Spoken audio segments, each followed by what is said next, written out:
welcome to the stream. Welcome to another Jace Live at 5. And today, you know what we're here for. You know what we're talking about. We're talking about the Fantastic Four. We just got a brand new teaser trailer today.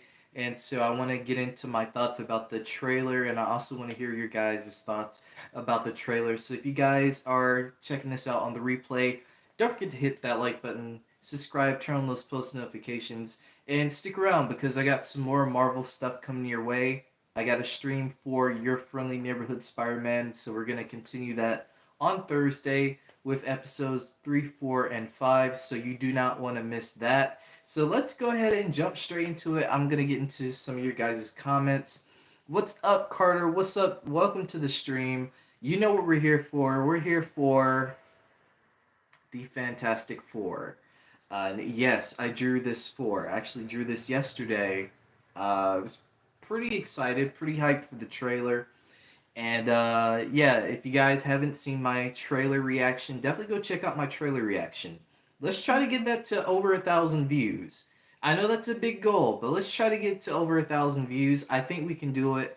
I would love to see that go crazy, and yeah. But anyway, I want to jump into my thoughts about the trailer. So, I love the teaser trailer that we got for Fantastic Four. I think it really does give you the vibe of what we're going to expect with this 60s Jetsons retro futuristic universe that we're going to get, which there's actually a funny story, and maybe I'll post, some more context to me saying retro futuristic so slowly is because in my reaction video, I actually made a mistake. I could not say retro futuristic for whatever reason.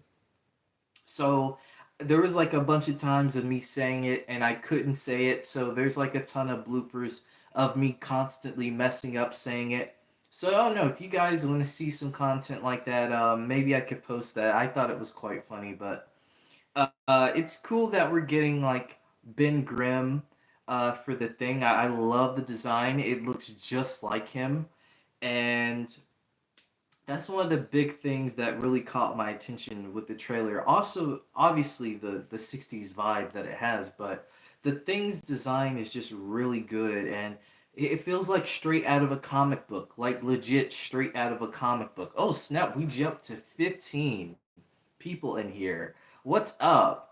So yeah, you said Carter. I love that they went with the yeah, they definitely went with a realistic take on the Fantastic Four, especially with like I said, the thing's design. It just looks great. So Jonathan, you said it's a movie or a series. It's a movie. It's gonna be a movie. It comes out July. When does it come out? July 20th, around that time. I don't want to.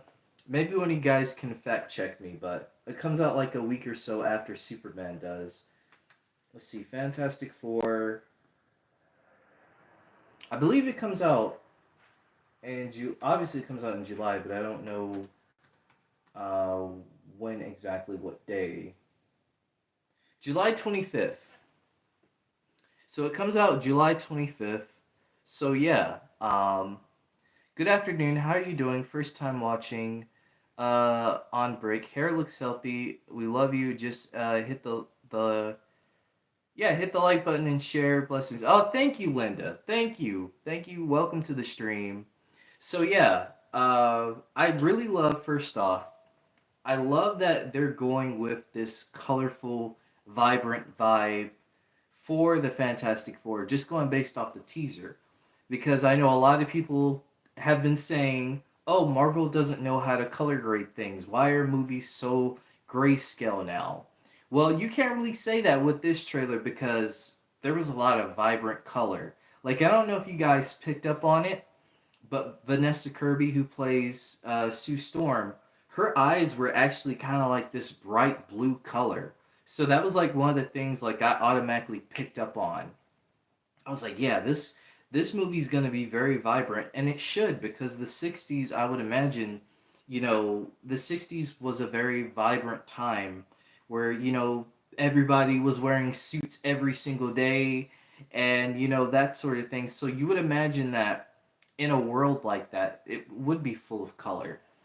I'm interested to see how it goes into Avengers Doomsday, and we might get a post-credit scene with Doctor Doom. Hey, that's a possibility. I mean, hey, that's a perfect way to set up literally this whole multiverse saga, make it into a close. What's up, Marvel fan? Welcome to the stream. I'm glad you're here, man. I gotta hear your thoughts on the Fantastic Four teaser trailer. What did you think about it? But yeah, I definitely see a Doctor Doom. I definitely see a Doctor Doom post credit scene or something because again, this all has to tie into that. So I definitely see it. Um, I just still, even though they have the Doctor Doom thing, I'm not on board with it because I feel like, in my honest opinion, you're kind of rushing Doom. And I still feel like they're rushing Doom even now. So to me, I wish they would have built this whole thing up with Doctor Doom. You know what I mean? Not just have him show up in Fantastic Four. Have him show up in Captain America. Have him show up in, Spider-Man. Like, have him be a threat in all of these films so that way people will know. Like, hey, Doctor Doom, this is the guy right here. And even going down into the history of Doom, I just feel like they just don't have enough time to really go into the history of Doom, especially if they're doing God Emperor Doom, because I know that that is probably something they're going to do. I just don't feel like they have all the time to do that. So to me, I still feel like this Doctor Doom thing is just gonna be rushed, and I'm trying to be as positive as I can about it, but I just feel like they really need more time to let Doctor Doom be a threat. Like it just doesn't feel like he's a threat right now. It just feels like he's a name that we've heard of, but we haven't seen any effects of. We haven't seen any remnants of him yet. So let's see. What did you say? You got many fans of views. I don't. Listen, man, Jonathan. You know, I didn't get this overnight. Any creator in the space, it doesn't matter if you're doing YouTube, an actor, a small business owner. You're not gonna have a lot of people overnight. It's gonna take time. But when you're able to take time to build and just appreciate the people that you have, I could have one person in here and I could be able to have that conversation with that one person and it will still be all good. So again, that's a testament to, being appreciative of just everybody. It doesn't matter if I have a crowd of one, a crowd of 10, a crowd of a million. I appreciate every single person that took time out of their day just to check out the stream. So Jonathan, just trust the process, keep working on your craft, and I promise you more people will come your way. There's no need to be jealous. Everybody can eat at the table. I'm a strong believer in that. You said Marvel fan. I did have problems with the trailer. The thing's eyebrows, the actual eye looked weird and cheap. Also the voice. I love the rest of the trailer, but Galactus, I need to see his face. All good. All good. Yeah, I could definitely see. Like, I've definitely seen people kind of had like their issues with the thing. Rather, his voice. They thought maybe he was gonna have more of a raspy voice. And to be quite honest with you, every time I read Fantastic Four comics, I always hear like this raspy, wise guy voice from like the 30s or from the 20s or something. I always hear that voice, and so hearing this, Eben's voice being very much like sort of like his voice in a way, it kind of does feel like, man, I kind of wish he would have changed up his voice a little bit. You know what I mean? So I do understand on that front. And then, even with the thing, I could see people kind of feeling like maybe his eyes were a little bit lopsided on one end, and I could see that. I could see that argument. But like I said, as far as like for me personally, like based off the design, I think they got the design as accurate as they could, which again I'm really happy about because if we really look at all the past Fantastic Four films we've gotten, yeah, the design we got is tenfold better than what we've had in the past. But I'm sure they definitely will make improvements over time because this isn't the last time we're gonna see the Fantastic Four. So I would imagine we're gonna see them make little adjustments here and there if they plan to do more Fantastic Four films, which it seems like that might be the case depending upon how successful this is. But with Fantastic Four leading into them coming into the main MCU timeline, I do see that we're gonna see a lot more of them. It's just figuring out in what projects we're going to see them more in. Hey, Jonathan, you got a sub right there. Hey, what's up, Caden? I'm glad you're here joining the stream. Fernando, welcome. What's up? Welcome to the stream. You said the trailer was fire. I'm glad you enjoyed the trailer, man. Alexander, what's up, man? How did you think of the trailer? Hey, thank you, Marvel fan. Yeah, 2.79K. Like I said, I am determined to get that 10K by the end of this year. And I think we can do it. I know we can do it. So I'm very determined to work as hard as I can, putting out as much content as I possibly can. I'm a very busy guy. So sometimes there's certain days where I just want to chill and not make content. But on the days where I'm like feeling really good, like I try to make as much content as possible to kind of bring out there to you guys. So I'm gonna keep that going. That was just the teaser trailer, and the thing will be improved. Yeah, I think the thing will be improved over time. And I've seen people even going after the effects, which they always do. But again, this is just a teaser trailer. I'm sure we'll probably get a full trailer maybe at the Super Bowl. The Super Bowl is literally this week, so who knows? We might get a full trailer. If not, then I could definitely see one maybe next month because they want to try to build up this movie as much as possible. So we're gonna see more. We're gonna see a full on trailer and stuff. So they're gonna keep working on the effects all the way up until the movie, because that's what they do with these films. And even after the movie, they still work on these effects. So again, it just takes a lot of time.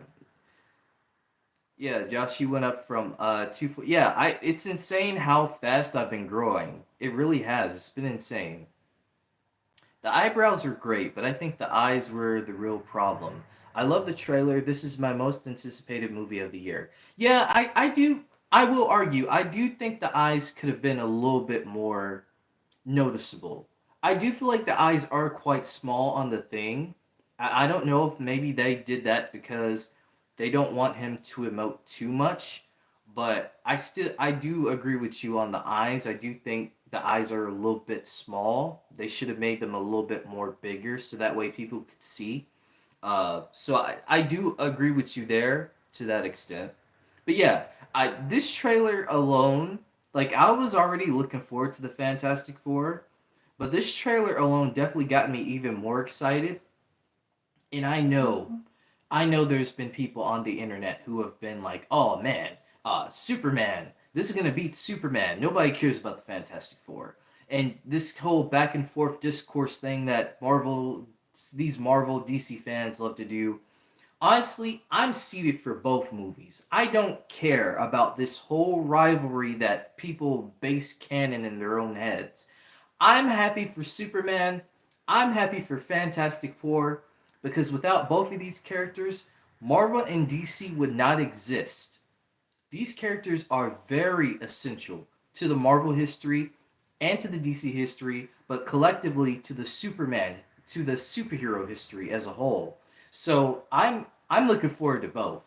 I don't really care what this whole which one will be better, which one will do better in the box office. I don't really care about all that. People can do that with if they will, but I don't really pay too much attention to it.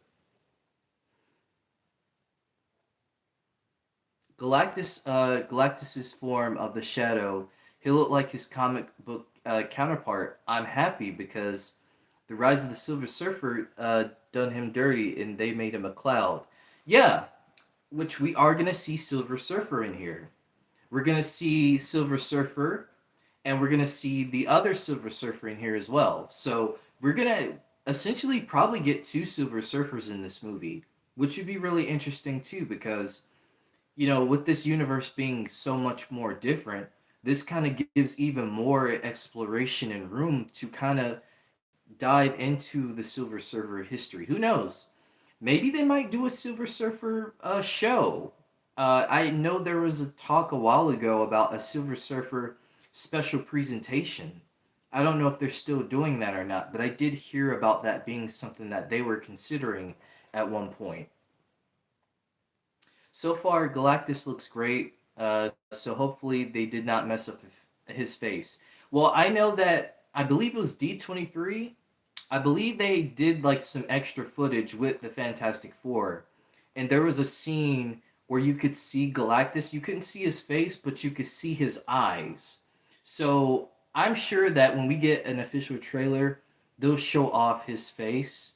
You know, maybe like a little shot at the end to kind of show people like, hey, this is what Galactus looks like. So we'll have to see. But yeah, the effects were pretty good. I really do think the effects were really good. Like I said, they're gonna give more time to cook, with the effects.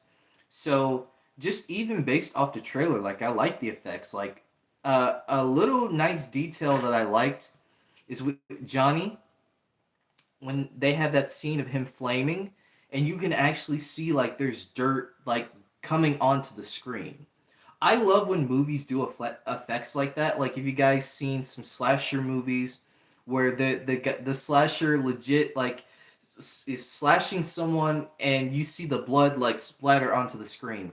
I love seeing effects like that. I think it's just little touches like that that just adds more to the movie experience.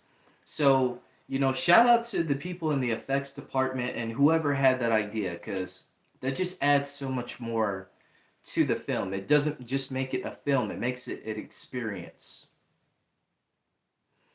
What's up? What's up, Solomon? All good, man. You're not late. We just getting started.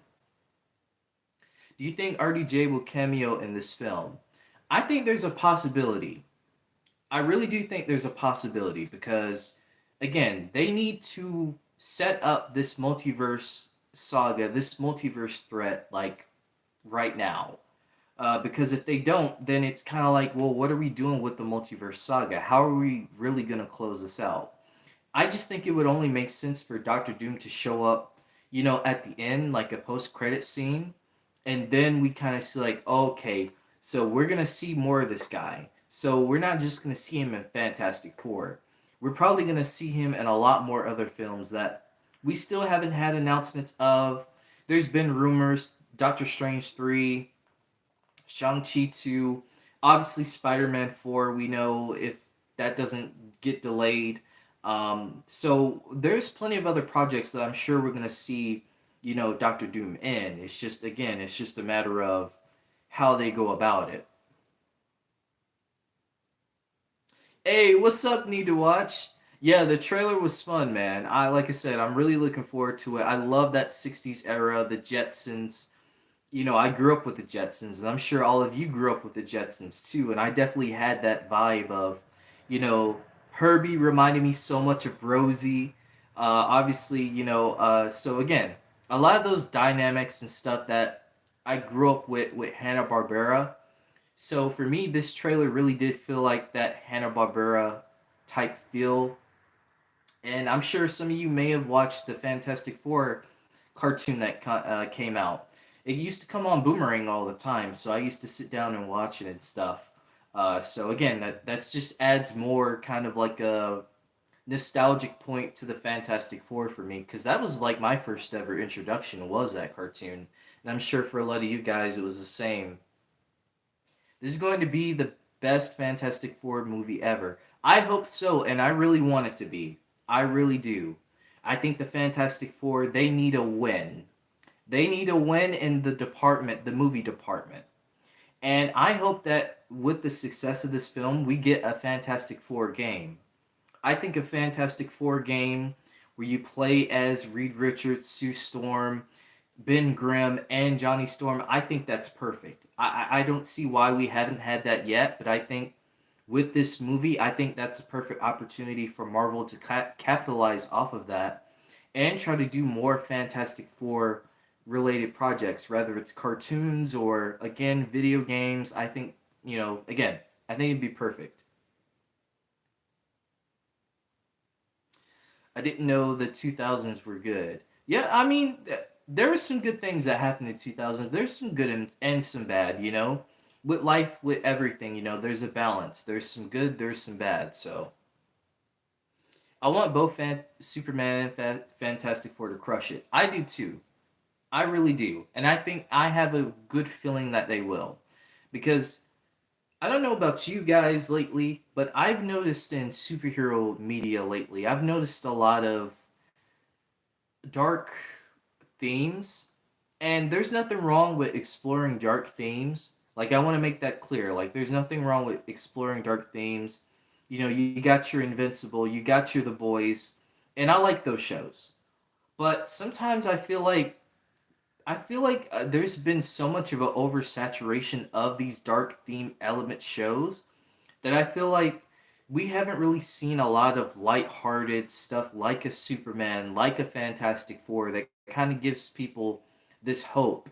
And I think 2025 is going to be the year of hope when it comes to superhero films. You know, you're going to get your Thunderbolts and Captain America. You're going to get the political, you know, sci-fi, you know, thriller type stuff that we're going to get out of those movies. Like, you're still going to get that. You know, you're going to get your street level, you know, stuff like your Friendly Neighborhood Spider-Man and your Daredevil Born Again. But this year it really does seem like the main focus is about hope, restoring the hope in the superhero franchise. So again, I really hope that both films do good. I'm rooting for both. It's not that they're small, although they are. I think that that they could cut up an eye and put them on top. I can't wait for Fantastic Four. Yeah, yeah. What about the Craven the Hunter bear trap scene? I don't know that much. I actually haven't watched Craven the Hunter.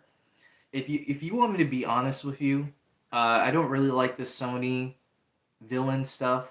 I like the Spider Verse stuff, but I don't like the Sony villain stuff. I think the stuff that they've done over there with that is just horrendous, and I personally don't care for those movies. Every time two very good films come out, there's a debate. Exactly. You know, we had this debate in 2023 with Barbie and Oppenheimer. You know, people were saying, "Oh yeah, go. I'm going to go watch Barbie. I don't want to watch Oppenheimer. I'm going to go watch Oppenheimer. I'm not going to watch Barbie." And then, you know, someone had to start a movement with the whole Barbenheimer thing, and both people wanted to go see both movies and did and stuff. So there's always gonna be that there's always going to be that thing around what's the better film, what's going to make the better box office run, and all that stuff. And again, like, I get being curious about it and making predictions, but I do feel like people try to go off of their own biasness because they're a Marvel fan, or no pun intended, or they're a DC fan, or whatever the case may be, and they kind of say like, well, this movie's gonna fail, Superman's gonna fail because it's not a Marvel film, or you know, Fantastic Four is gonna fail because nobody really cares about the Fantastic Four. You know, they say all these things, right? And it's their own biased opinions. There's no truth to what they say. It's just that's how they feel, and that's how they think other people should feel. And that's not always the case. Like I said, if you're sitting down and you're having a slice of cheesecake and you're having a cupcake at the same time, you're winning. You know, you have, you know, your cheesecake right here, you have your cupcake, and you're both gonna eat them both. So I mean, that's a win, you know. And I think of Superman and Fantastic Four in that way. You know, you got your cake and you're gonna eat it too at the same time. Like, there's no problem with that. You know, J. Cole said it best. You know, why can't we live in a world where two legends exist? You know, and I really do feel like that. Like, why can't two legends just coexist and be good? Um, I agree. I think they're super underrated. This movie is looking to be great. Yeah, I think a lot of people are looking at this movie and thinking that, oh, it's gonna be like the previous ones. I don't think so. I think this Fantastic Four is going to be very much different than what we've seen before, because Kevin Feige has said, you know, he said multiple times that Fantastic Four and X-Men, those are his babies. He loves the Fantastic Four. He loves the X-Men. So I'm sure that Kevin Feige is going to do everything in his power to try to get that right as much as he can. So I just have a good feeling about this Fantastic Four film. JaceTheDon for president. I couldn't be president. And that's too hard of a job for me. And as much as I love, wanting to change the world, you don't really have to be president to change the world. We're all changing the world right now just being in the stream. Having these positive, respectful and mature conversations. There's no back and forth. I didn't even notice this. I got a 199 super chat. I didn't even notice that. Where did that come from? Well, whoever sent it, thank you. Let me try to see if I can find out who it is. I think it's probably further down the stream. But yeah, I couldn't be president. Like I said, I that's too much of a job for me. I just appreciate just being with you guys and having these discussions, and I would love to grow my community even more so that way we can have these like mature discussions with more people. Like I would love to just sit down at San Diego Comic-Con one day and just sit down with you guys and just talk whatever. Marvel, DC, animation, whatever it is that you guys want to talk about. I would love to just sit down and talk about it with you guys because I always have that I've always felt the need to wanting that sense of interaction with people and just getting different perspectives from other people too. So I've always been curious about what people think about certain things. So I would love to just further continue that with you guys. But like I said, I could never be president. It's not for me. The next three episodes of Your Friendly Neighborhood Spider-Man tomorrow, yes, they are, and I'm looking forward to them. I'm very much looking forward to them. It's always good to be in a Jace the Dawn stream. Man, you guys are what make the streams good. I'm just the guy who just sits down and is just chilling with y'all. Y'all make the streams what it is. So I am very much appreciative of you guys just coming into the stream. You guys make the stream. I'm just the guy who sets them up. So yeah, I love the 1950s Hanna-Barbera ad. Yeah, there are some little references that I caught that kind of felt very Hanna-Barbera-esque in the trailer. I love to make some of my own cartoons that look like Hanna-Barbera, but with music from 1920s Popeye cartoons. You could definitely do it. You should definitely do that. If that's an idea you want to do, I say shoot for the stars. I say go for it. Because you never know who you might inspire, who maybe had a similar idea or maybe wants to do an idea sort of like you have, but maybe they didn't know how to go about it. So all they need is just that spark of inspiration to just do it.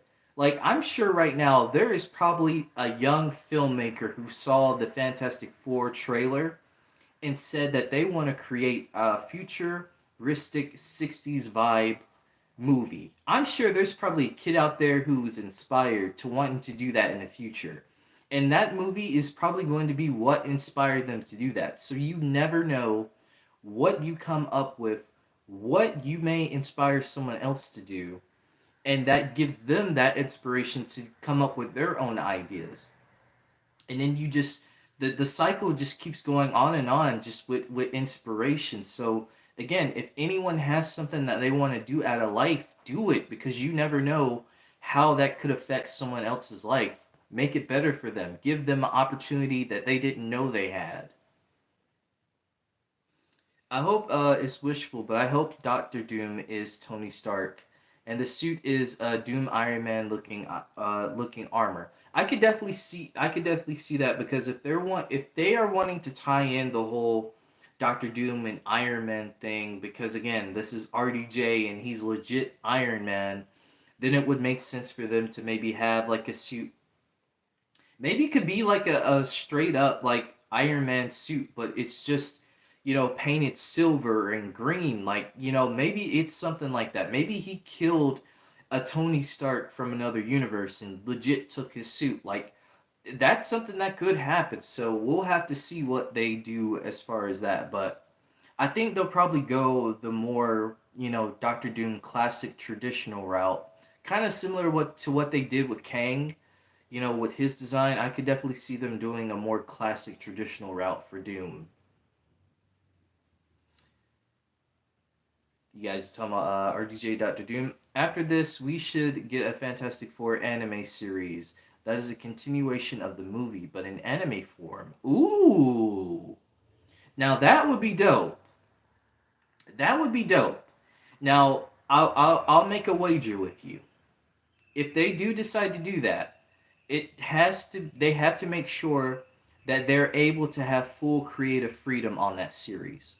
We don't want another what if situation where, you know, everybody involved feels so limited that they couldn't use certain characters. Like, I want them to, if they do a Fantastic Four animated series that maybe continues, throughout, it would be nice for them to kind of have, like, similar to how Your Friendly Neighborhood Spider-Man, there are some MCU references, but they still have that creative freedom to use other villains and characters that we haven't seen before.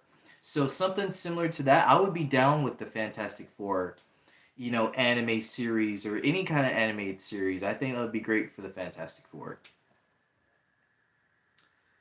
We hope for hope. Yes, we do. I want to see what you can do as okay, you guys are talking about that. VR Eclipse, you're the one with the 199 chat. Thank you, man.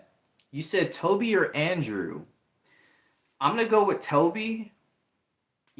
For the I say this. I'm gonna go with Toby for the Peter Parker, but Andrew for the Spider-Man. That's my choice. So, you get a little bit of both. I think Toby was a great Peter Parker, and Toby had some great moments as Spider-Man. But I think Andrew had some dope moments as Spider-Man too. So I'm gonna go with that. The stream is fire. You are awesome at what you do, sir. Well, thank you, Fernando. You're awesome too. You like I said, you guys are all awesome. I wouldn't be here without you guys. Yeah, you talking about Spider-Man. Yeah, he's talking about Spider-Man. So I hope that was a great answer for you. I like the idea of Doctor Doom being an Iron Man variant because in the multiverse, everything is possible. Yeah, it is. Literally, if we can literally have a Spider-Man cartoon where Peter Parker becomes Spider-Man like legit after, Uncle Ben dies, right? Then anything is possible. You know what I mean? Anything is legit possible in the whole multiverse of things. Um,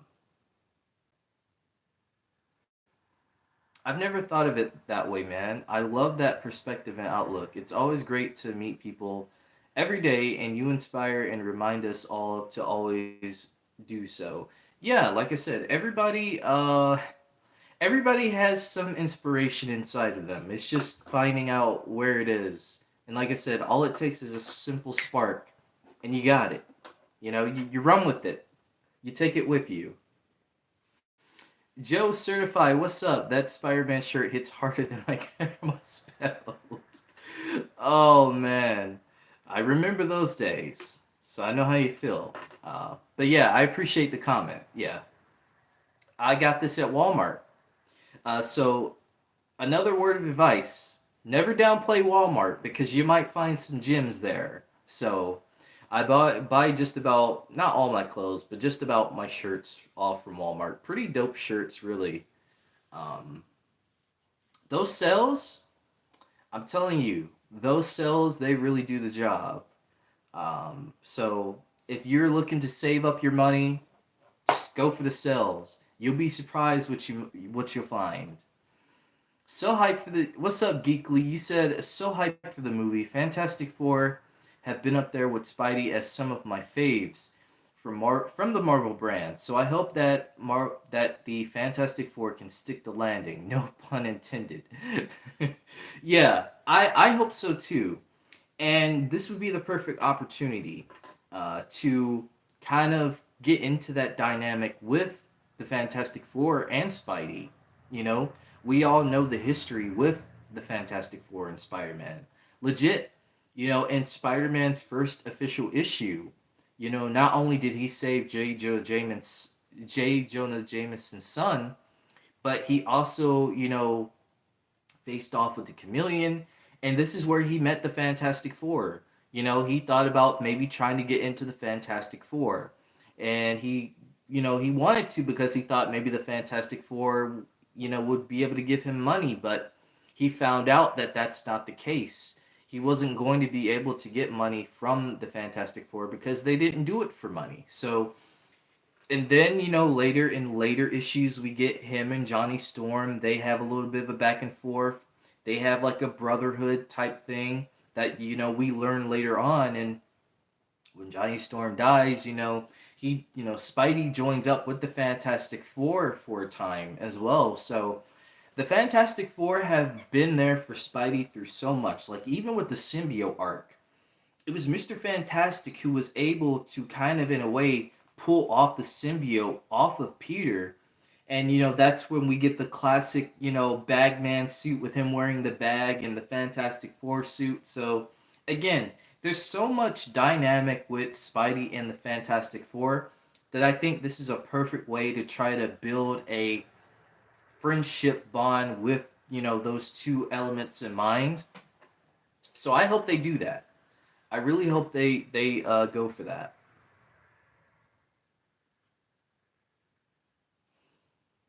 I think the Void from Loki and Deadpool and Wolverine will become Battle World, but I doubt that. That's a good theory. I mean, that's a possibility. I do feel like the Void is gonna come back at some point. We're gonna develop the Void even more. We're gonna find out, what exactly is going on in the Void, and if maybe the Void is the safest place. Maybe the Void might be the safe haven for this whole multiverse incursion thing that's going on. We'll have to see. There's so much, unanswered questions about the Void as a whole, and I don't think, Deadpool and Wolverine is going to be the last time we hear or see of the Void. Where's your boy Anthony? I'm not sure.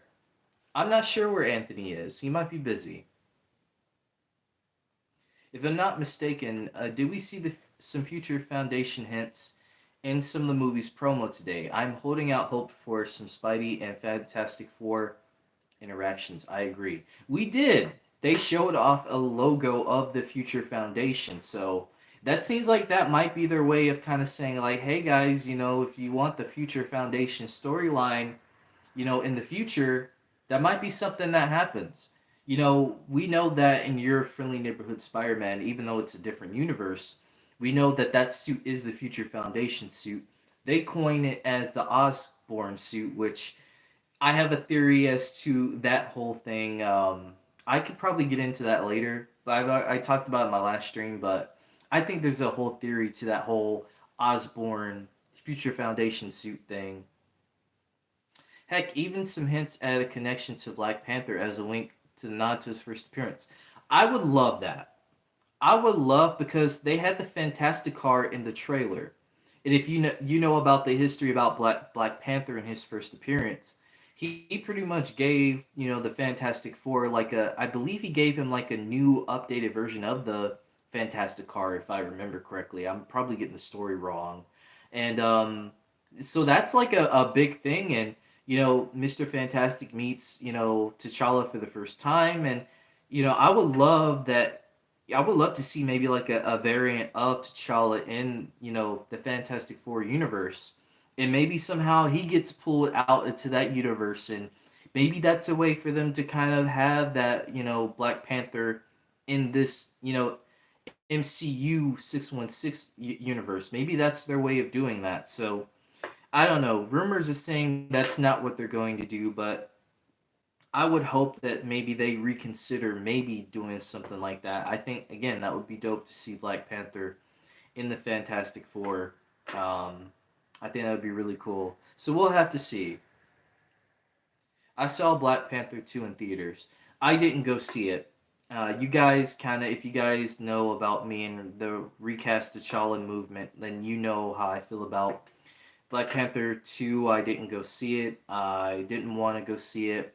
I wanted, T'Challa recasted, and I still want T'Challa recasted now. And, personally, like I said, I wasn't keen on seeing a funeral movie, and that's what, from what I heard and from what I ended up seeing on Disney Plus, that's what it ended up being. So I wasn't really too fond of that idea, and I'm still not fond of it now. So I still hope that Chris Evans will be Captain Hydra. I hope so too. He doesn't need to be a Captain America variant or anything, and I doubt he'll be Johnny Storm after what we saw what happened to him. He's gone. There's like no coming back from that. Isn't it cool that Evans was in Captain America and he was in Fantastic Four as heroes, different ones? Yeah, it is kind of different and kind of weird in certain ways. There's a lot of like Marvel actors who have played other heroes or other characters in other parts of the universe that I'm sure we'll probably see again, in like a Secret Wars. So it's gonna be interesting to see the different interactions. Like, who knows? Maybe they'll have like the Johnny Storm, like Michael B. Jordan's Johnny Storm, interacting with, I don't know, Ghost Rider or something. Like, the possibilities are endless with the multiverse. So again, we'll have to see. Which they are shooting Avengers Doomsday, I think next month they do begin filming for that. So I'm sure we'll probably get little hints and nuggets that'll come out. There's always gonna be people who are gonna try to get on the set and see what they can find out. It's always the case. I have to wait for Captain America a TV cable. Well, the new Captain America movie's in theaters for all the DC comics. Yeah, well, yeah, they're all in theaters, so you can go check them out in theaters, Janine.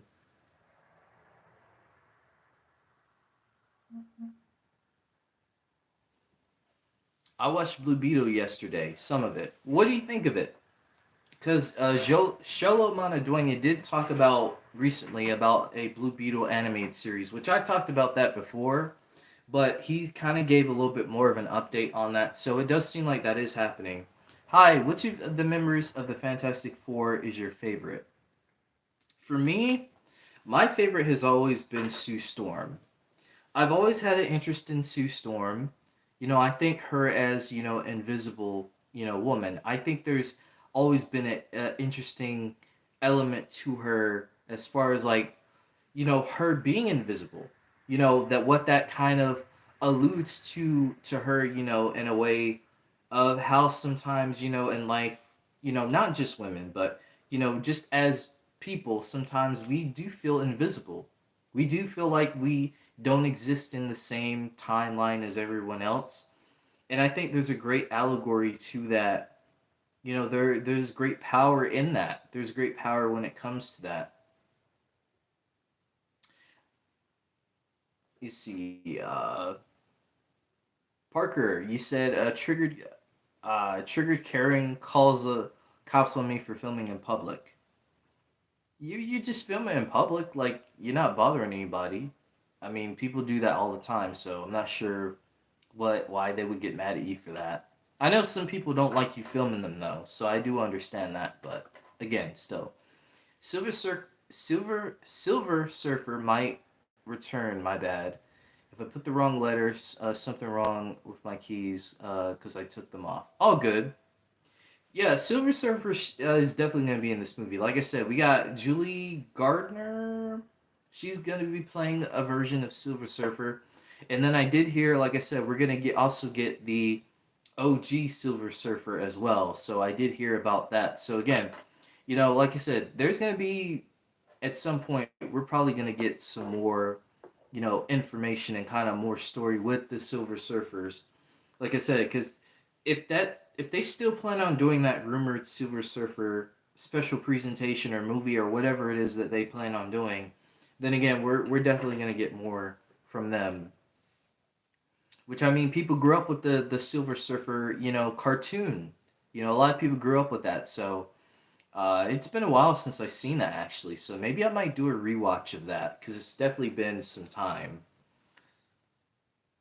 Since we're getting into the Fantastic Four, I think it'd be perfect to rewatch maybe the old Fantastic Four cartoon from the '90s and the Silver Surfer one because I know they're both on Disney Plus. the thing should say it's clobbering time in the new Fantastic Four movies, just the iconic line. I think he will. I really do think he will. I think it would be a very much a missed opportunity if he didn't say it, because that's such an iconic line and people want to hear that line. They want to hear him saying that. So we'll definitely hear him. I hope and they don't hold it off until uh Avengers, Secret Wars, because now everyone's lined up in battle and now, we get him saying it's clobbering time then. Like, don't wait until then. I as much as I appreciate the Avengers Assemble moment in game, I do feel like after a while it was kind of like, well, just say it. Like, we know what you're trying to say. Like, just say it. Like, I know they were trying to tease it as this big moment, but I was like, just say it. Like, even if you would have said it before then, just you saying it in game still would have held a lot more weight. Even then. So I don't know why they tried to tease it and wait to do that. But I think personally, people, would have still had that pop reaction like they did for in game if he had just said it maybe before. So yeah, watch it now on stream. Nah, I'm not gonna watch it. I appreciate you. I appreciate you giving me suggestions, but I can't watch it right now. Maybe I'll check it out after the stream, and I'll let you know. The jacket Gucci. Well, thank you. It's Adidas. Shout out to Adidas. Like I said, if anybody Adidas wants to sponsor me, maybe give me my own Adidas brand, I would love that. I would personally love that because I would love to design some stuff, which I've been thinking about for a while. I've been thinking about this. I've been thinking about merch. So I do want to do merch in the future. That's definitely something I want to look into. But yeah, I don't want to get too distracted. So I want to know what else you guys liked about the Fantastic Four trailer.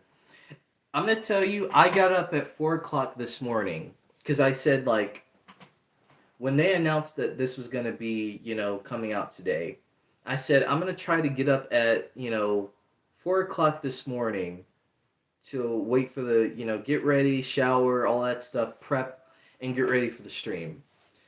So I did. I sat there and I waited, and then about when 7 o'clock hit, I'm thinking to myself, like, okay, where's the trailer? So what happened was they reset the clock back to an hour. So when they said that this trailer was supposed to come out at 7, we found out that they were waiting because they were doing like an event in Alabama. And it was like a Fantastic Four event. I don't know if you guys were there, but they had like a whole bunch of people with Fantastic Four hats, which, by the way, if there's somebody from Marvel working with Marvel that sees this, somebody send me one of those Fantastic Four hats? Because they look really cool. I would love to have one of those, but I think that the hats were really cool. So there were a lot of people there. They had the first ever spaceship that successfully made it to the moon and stuff. So they did like a whole on event for it. And then they had, the cast of the Fantastic Four come out. They said like their piece on the movie. They hope people enjoy the trailer. They hope people enjoy the movie and stuff like that. So, that was great to kind of have a little bit of feedback from them. And then they showed us the trailer. I'm not sure what happened after the event because around that time I was busy working on the reaction, editing, and all that stuff for you guys so I could put it out. So I don't really know what happened after then, but I thought that was really cool that they did like a small little event for the Fantastic Four. I think there were a lot of kids there, so this is definitely going to be an event that I'm sure kids will look back on and say, like, I remember when I went to that Fantastic Four event that happened. So again, that all goes back to one of those moments. Like, you never know what moment will change someone's life. There's probably a kid that went to that event that wants to read Fantastic Four comics. They probably went to their local bookstore, they went on Amazon or went on YouTube to see what's the best Fantastic Four comic run. And I'm pretty sure they're going to read, Fantastic Four right now as we speak. So again, you never know. Dude, I don't blame you for holding out to seeing Black Panther 2. While I did enjoy the movie for a lot of the things, I have said multiple times that I will most likely not watch it due to the reasons you listed. Yeah, I watched it once and I never watched the movie again on Disney Plus. And I refuse to watch that movie. I refuse to watch it. I did a Marvel rewatch last year and I skipped that movie. I was like, I don't want to go through this. I don't want to go through the pain of watching this film. So I just skipped it. So yeah, the Adidas song by Travis Porter. I haven't heard that one before. I'll have to write that down. Captain America Brave New World is getting so much hate thanks to the misinformation going around, never trusting Jeff Snyder. I've said this once and I said it before. Jeff Snyder, he's someone who he puts all his money in bags into what he thinks people have told him that isn't factual. Jeff Snyder has lied many times. Not just with Captain America Brave New World, but also with Beyond the Spider-Verse. He said that Beyond the Spider-Verse was being completely reworked. And a lot of the cast came out and said, like, no, that's not the case. I don't know where that came from. So, again, Jeff Snyder has went on an account and has lied multiple times. So I don't believe a word of what he says at all. And there has been so much misinformation with Captain America Brave New World. You know, all the reshoots, these reshoots that people have been saying this movie has had. Well, again, there's a video. I forgot what channel it was, but there's a video. I think it was God, what's the name of that channel? There's a channel and that literally did a video breaking down all the stuff that people have made rumors, misinformation of, and really debunked it all. Like he straight up debunked everything, down to the reshoots, down to the budget, like down to all that. And it just seems like to me there people are trying to gun for this film to fail. For whatever reason they want this film to fail because they don't want, Sam as Captain America. They want him to go back as Falcon, which to me, I just think to me that just sends a weird message because it's like you imagine being on a job, right? Imagine being a janitor. And I'm not trying to compare Falcon to the being a janitor, but I'm just saying like imagine being a janitor and somehow you work your way up into the office and you become a CEO of the company. You try to do as best you can as CEO of that company. But because there are people who see you as just being a janitor and they don't see you as anything else but being a janitor for their own jealous and envious reasons. To me, when you say stuff like, "Oh, you don't deserve to be CEO. You deserve to just be the janitor. You should relinquish your title and just be the janitor again." To me, it comes off as hateration, and another way it comes off as jealousy. Like you're jealous of that person. Like you don't like the fact that they're in that position. So to me, I don't like that narrative when people say like, "Oh, he shouldn't be Captain America. He should just be Falcon again." I don't like that because to me, it comes off like to me it just comes off very ill will when you say something like that. But again, I could be wrong. I could be wrong by saying that. Maybe there may be some truth to what they feel, but to me, when people say that, to me, it just comes off very weird. Do you think Fantastic Four will be in Doomsday? I don't think. I think they won't. They'll only be in Secret Wars. That's a good question. Because we know there's over 60 plus characters that are going to appear in Secret Wars and Doomsday. I want to say they are, but at the same time they could not be because maybe the Fantastic Four, maybe they'll try to help set up Battle Worlds. I don't know why, but I just have a feeling that maybe the Fantastic Four will be, some of the people that help with Battle Worlds, and maybe we get like a Tobey Maguire Spider-Man and a Hugh Jackman Wolverine, and all of them on one big little planet, right? So maybe they'll do something like that. I don't know, but honestly, I could see them maybe just being in Secret Wars. We'll have to see. Where do you live? I'd rather not disclose that information. What I love about this trailer is that we see some of the origin.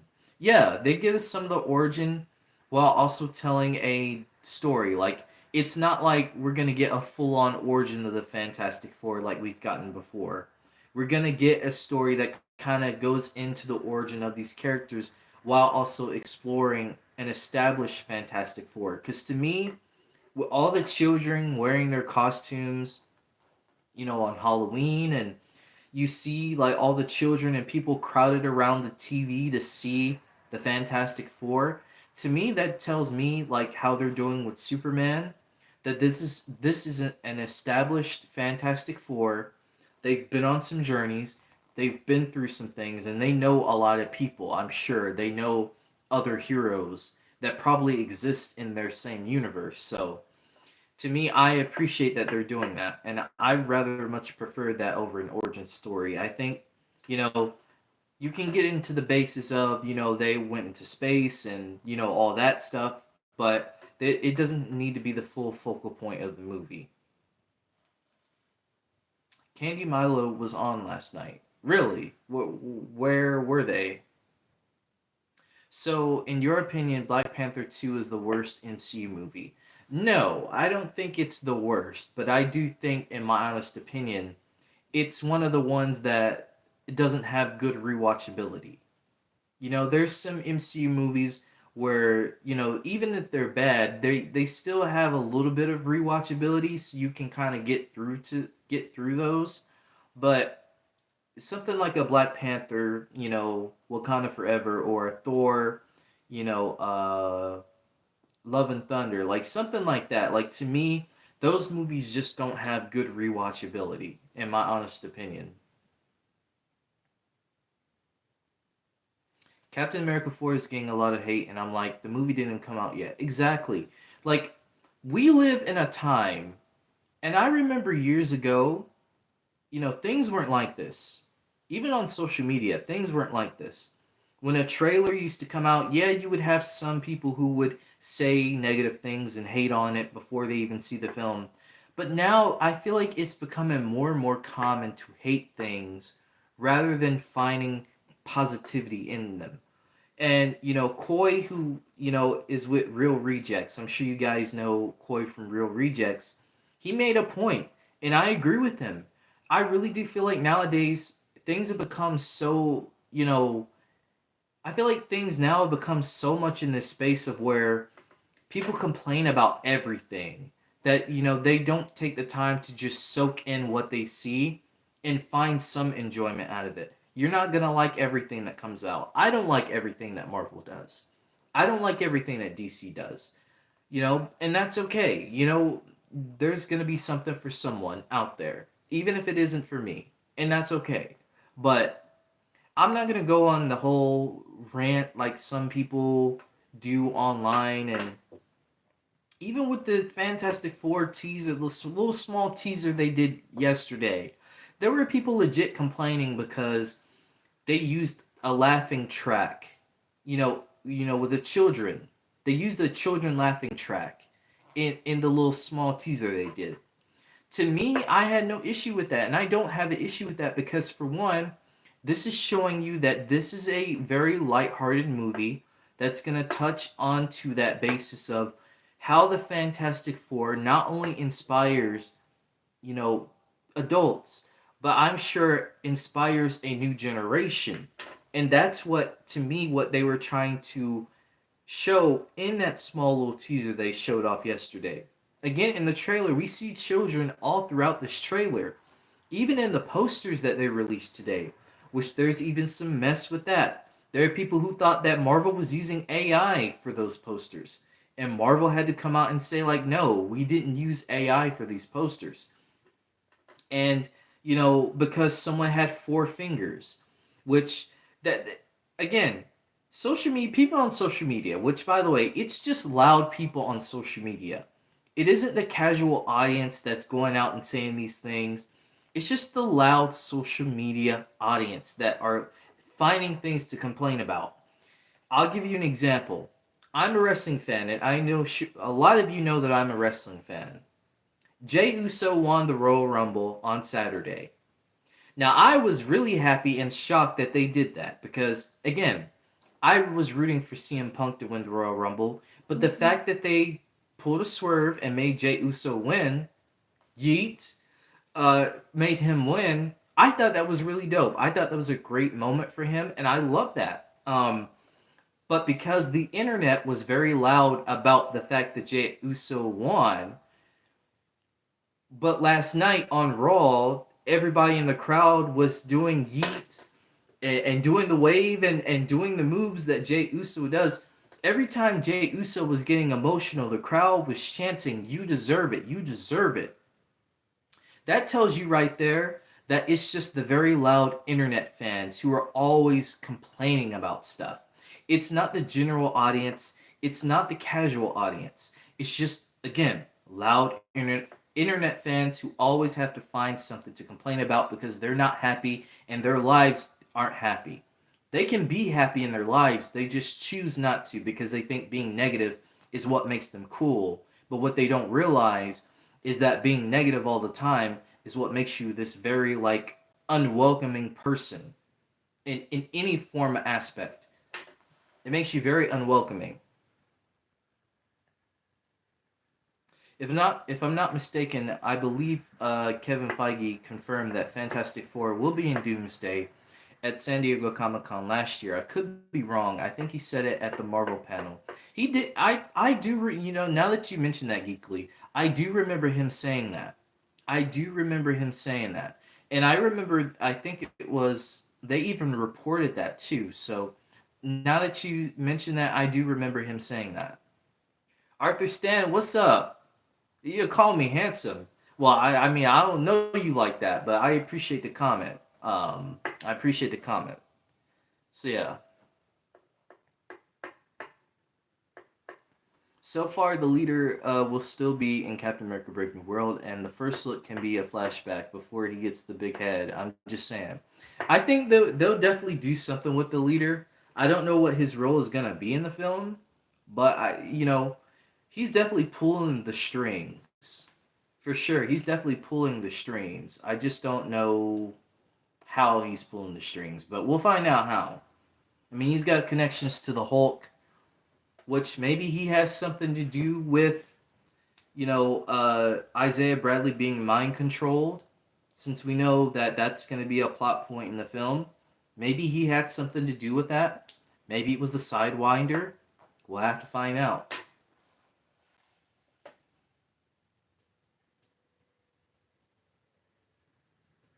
Yeah, I'm gonna watch Captain America: Brave New World, and I'm not looking at other people's stuff to try to go off of their opinions, and that's my advice to anyone. Like, just because a creator with 20,000 views a video is telling you why you shouldn't watch Captain America: Brave New World, that doesn't mean you have to listen to them.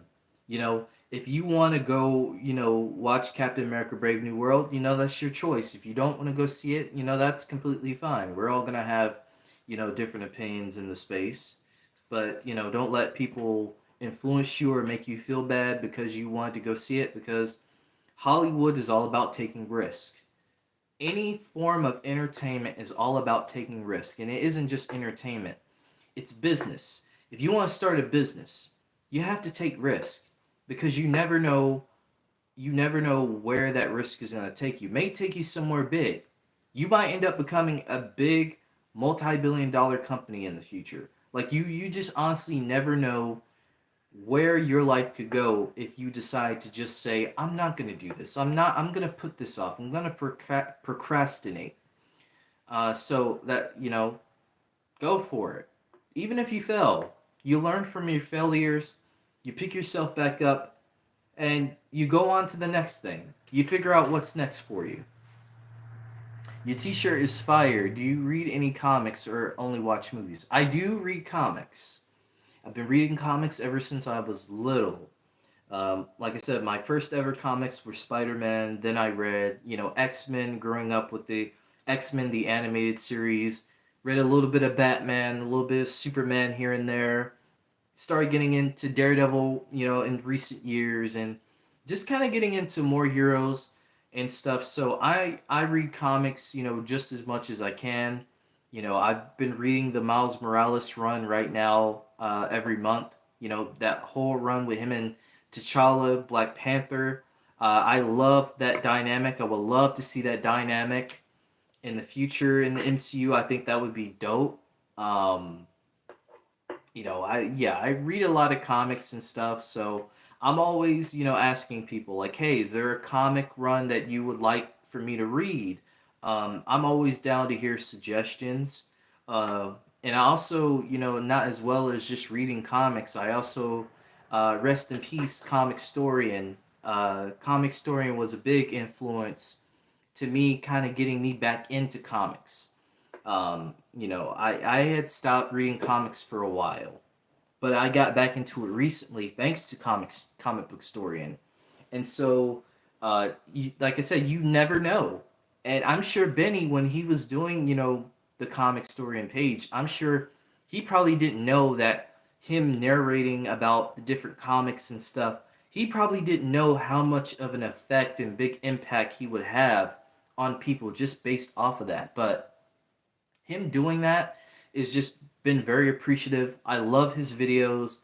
He's sadly missed. I miss him. I miss his voice. I miss, him narrating these, the characters and stuff. Like, man, it's really saddening what happened to him, and I hope he knows, you know, I hope he knows how much of an impact he had on many people's lives, when it came to the comic book community and stuff and getting people into the comics. I hope we get to see other Iron Man variants in Secret Wars because I love every version of Iron Man, even Superior Iron Man, even though he's evil. Well, I definitely do see other variants of other heroes. So Iron Man could be one. I know people have been, pushing for Tom Cruise to show up on the scene eventually. I think he will. Maybe. I think it would be a big surprise. So we'll have to see. Maybe he shows up as an Iron Man variant. Oh, do you have a favorite Daredevil run? Because I want to read more comics with them, especially before Born Again. One I will always suggest is the Frank Miller run. If you want to get into sort of what Daredevil Born Again, maybe that a little bit of that vibe, Frank Miller, his run of Daredevil, always a great read. Also, I'll give you another one. Uh, I don't remember it off the top of my head, but there's also a run with Muse. Since we know Muse is going to be a villain in Daredevil Born Again, I do want to suggest to you, the issues that Muse appears in, so you get a little bit of a background as far as, what Muse does, and because he's a very sinister character, very sinister. So I want to get you up to speed on that. Let's see.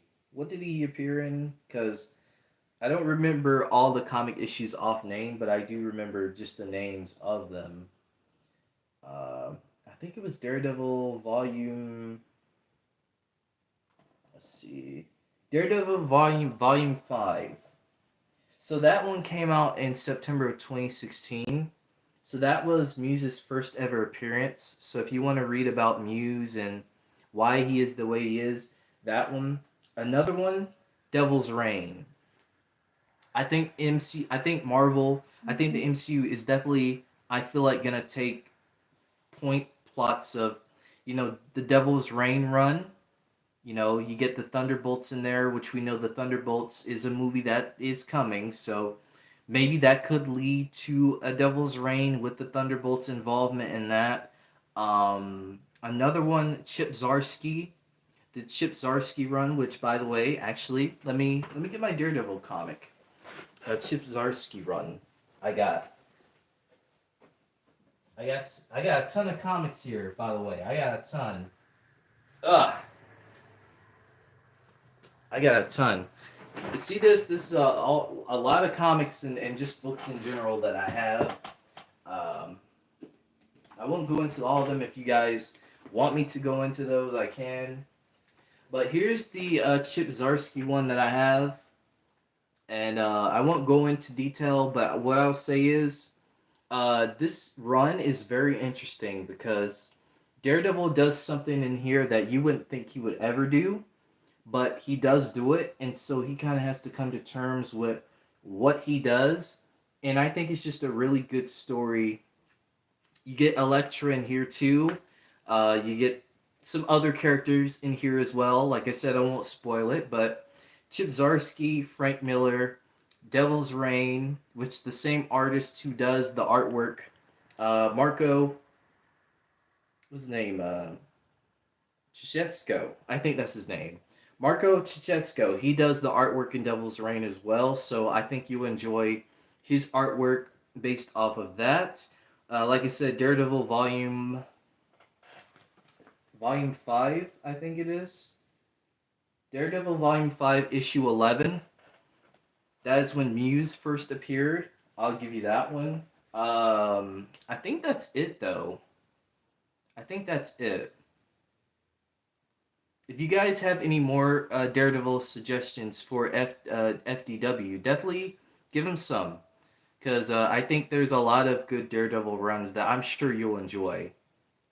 I'm sure, like Geekly said, Chip's run is like really good, a really good run of Daredevil. So I think you would really enjoy his run.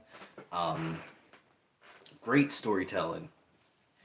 Daredevil Yellow is a solid read too if you ever get around to it. Yeah, that's a good one too.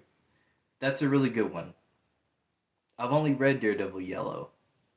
Yeah, there's a lot of, like I said, there's a lot of ones that you can get into for sure. FDW, like I said, Frank Miller, um, Chip Zdarsky, Devil's Reign. Um, there's one more that I'm missing.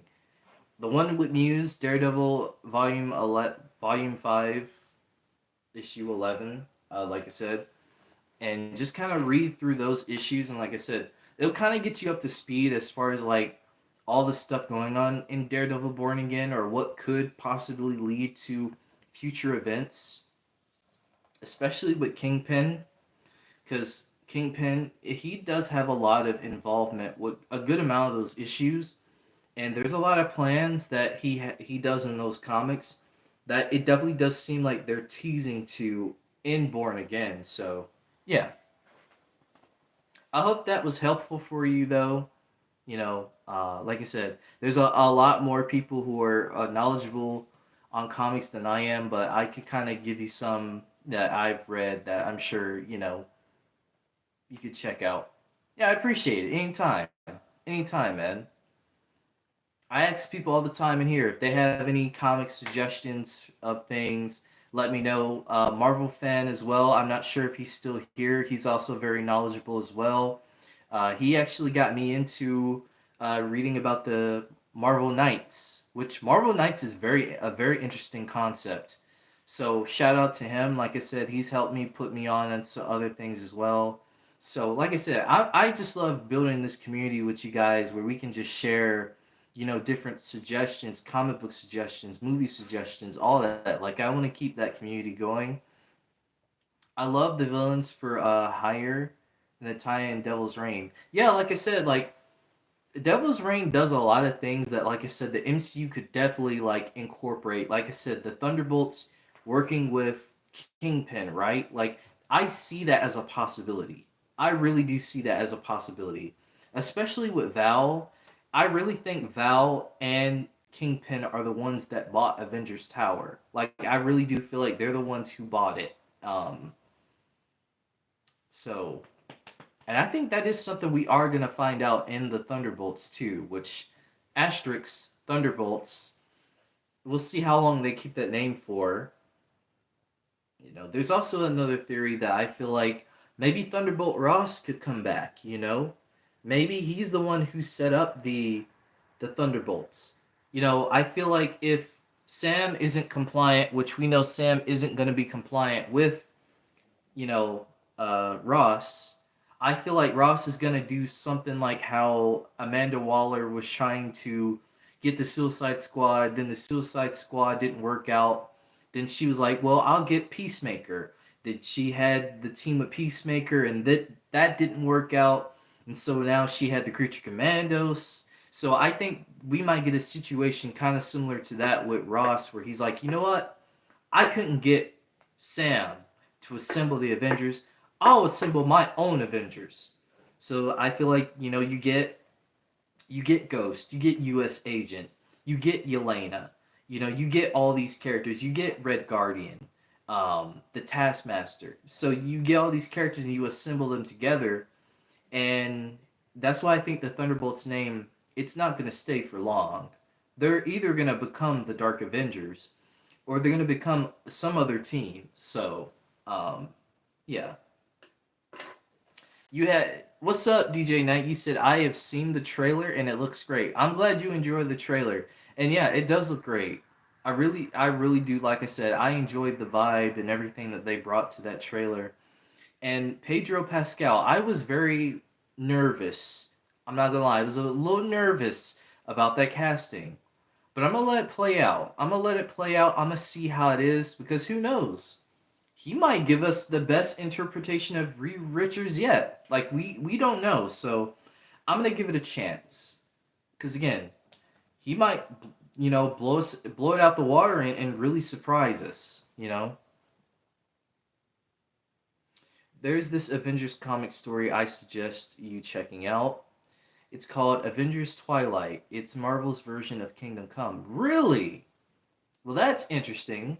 As someone who loved the Kingdom Come storyline in, the DC universe, it is very interesting to see a Marvel's take sort of like that. So I'll write that down, actually. You said Marvel Avengers Twilight. I'm going to write that down. I'll check that out.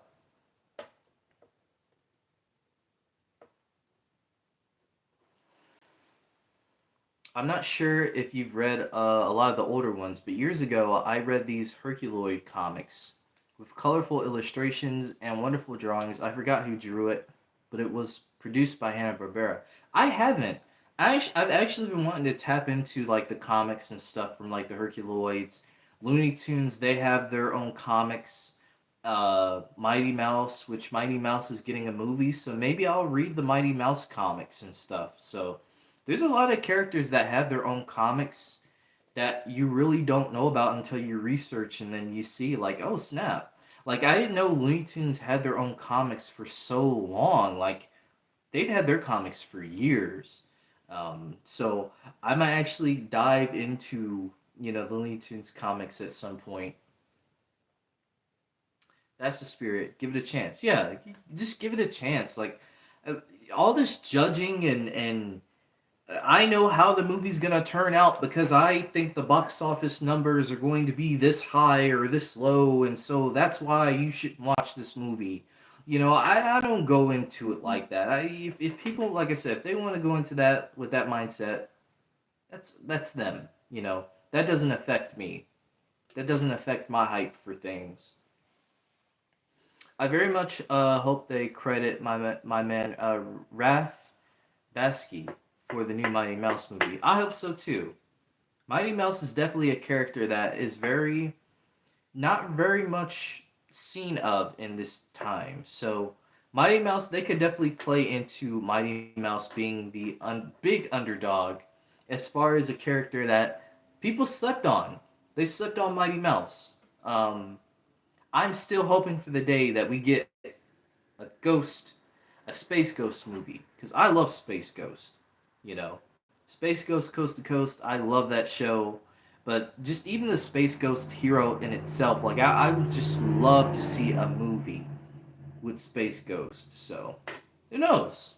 It might happen. If we're getting a Voltron movie, if we're getting a He-Man movie, if we're getting all these like different franchises from the 80s and stuff like that, then I definitely see it being possible of getting a Space Ghost movie at some point. I don't know who would play Space Ghost though. That's the only thing. We need a Space Ghost movie. Yeah, we do. We most definitely need a Space Ghost movie. I would love that.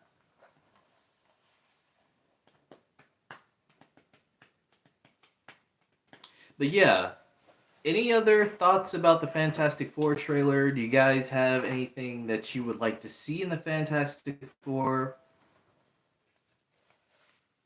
I'm pretty sure that's back. It's probably backwards. It's probably backwards for you guys, but like I said, I drew a legit four yesterday because I was so excited. Who would you cast as Space Ghost? I have no idea, to be honest with you. What about you guys?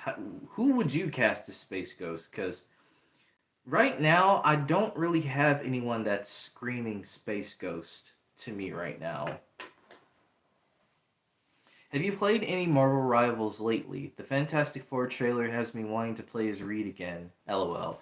I actually haven't played Marvel Rivals. I've been wanting to play Marvel Rivals for a while, but I just haven't had the time. I've been so busy with videos and just other stuff in my personal life that I just haven't had the time. But I definitely want to, I definitely want to get into, Marvel Rivals because I've been hearing great things about the game.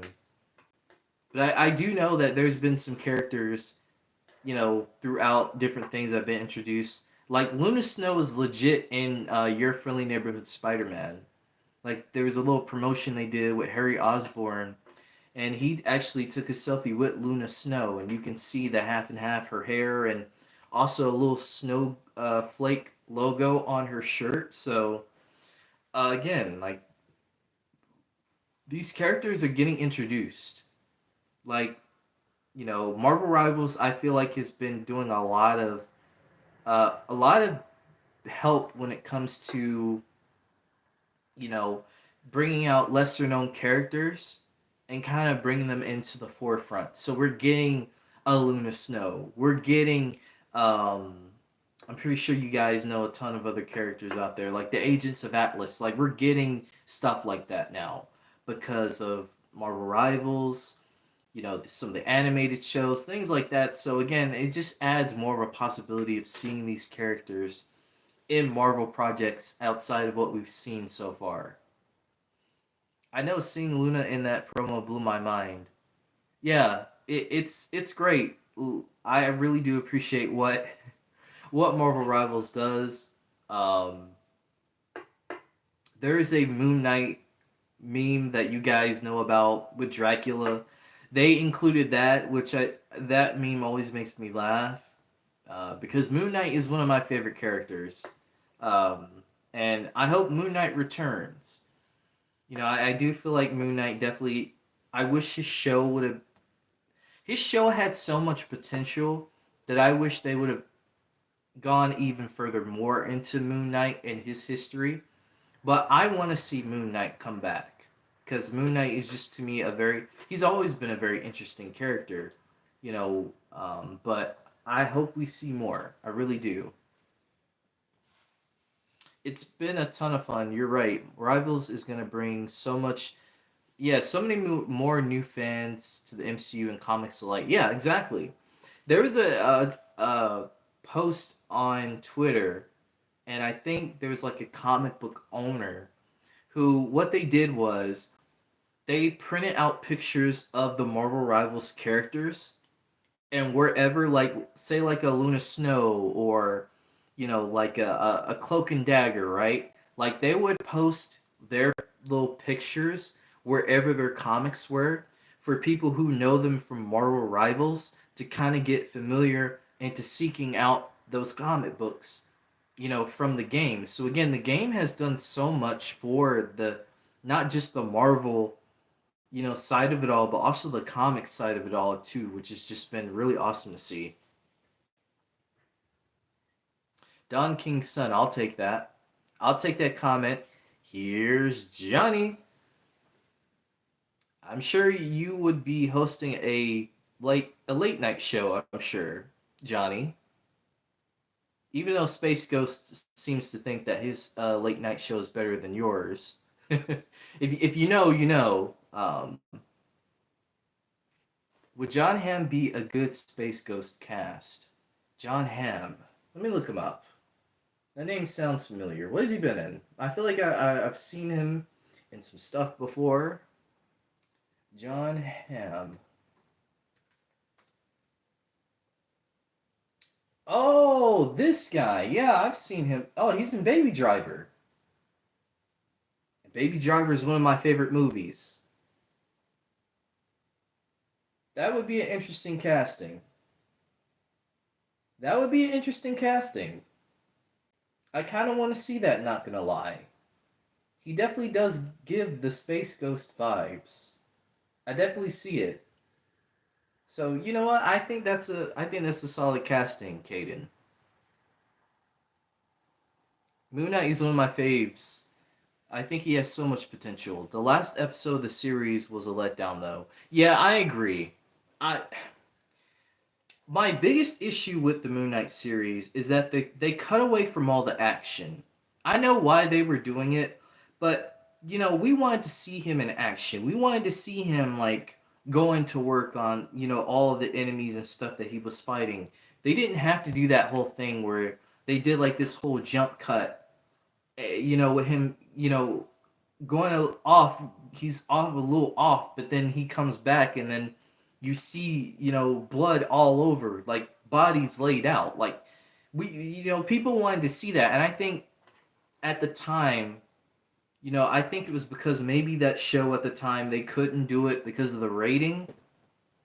But if you're getting shows like a Daredevil Born Again and a Marvel Zombies that are going on this like TVMA format, I think this would be the perfect time to make Moon Knight officially a part of that format. If they do a season 2, I think it needs to be TVMA. I think that's the only way they can do a Moon Knight series is kind of going that route, showing us what happens, when he becomes Mark or other of his other aliases that he becomes, Jake Lockley. I was very interested in Jake Lockley. Jake Lockley just seemed like to me like he just seems like a guy like, yeah, you don't want to mess with him. And he's like that, also in like the comics, but like I wanted to see that. We didn't see that.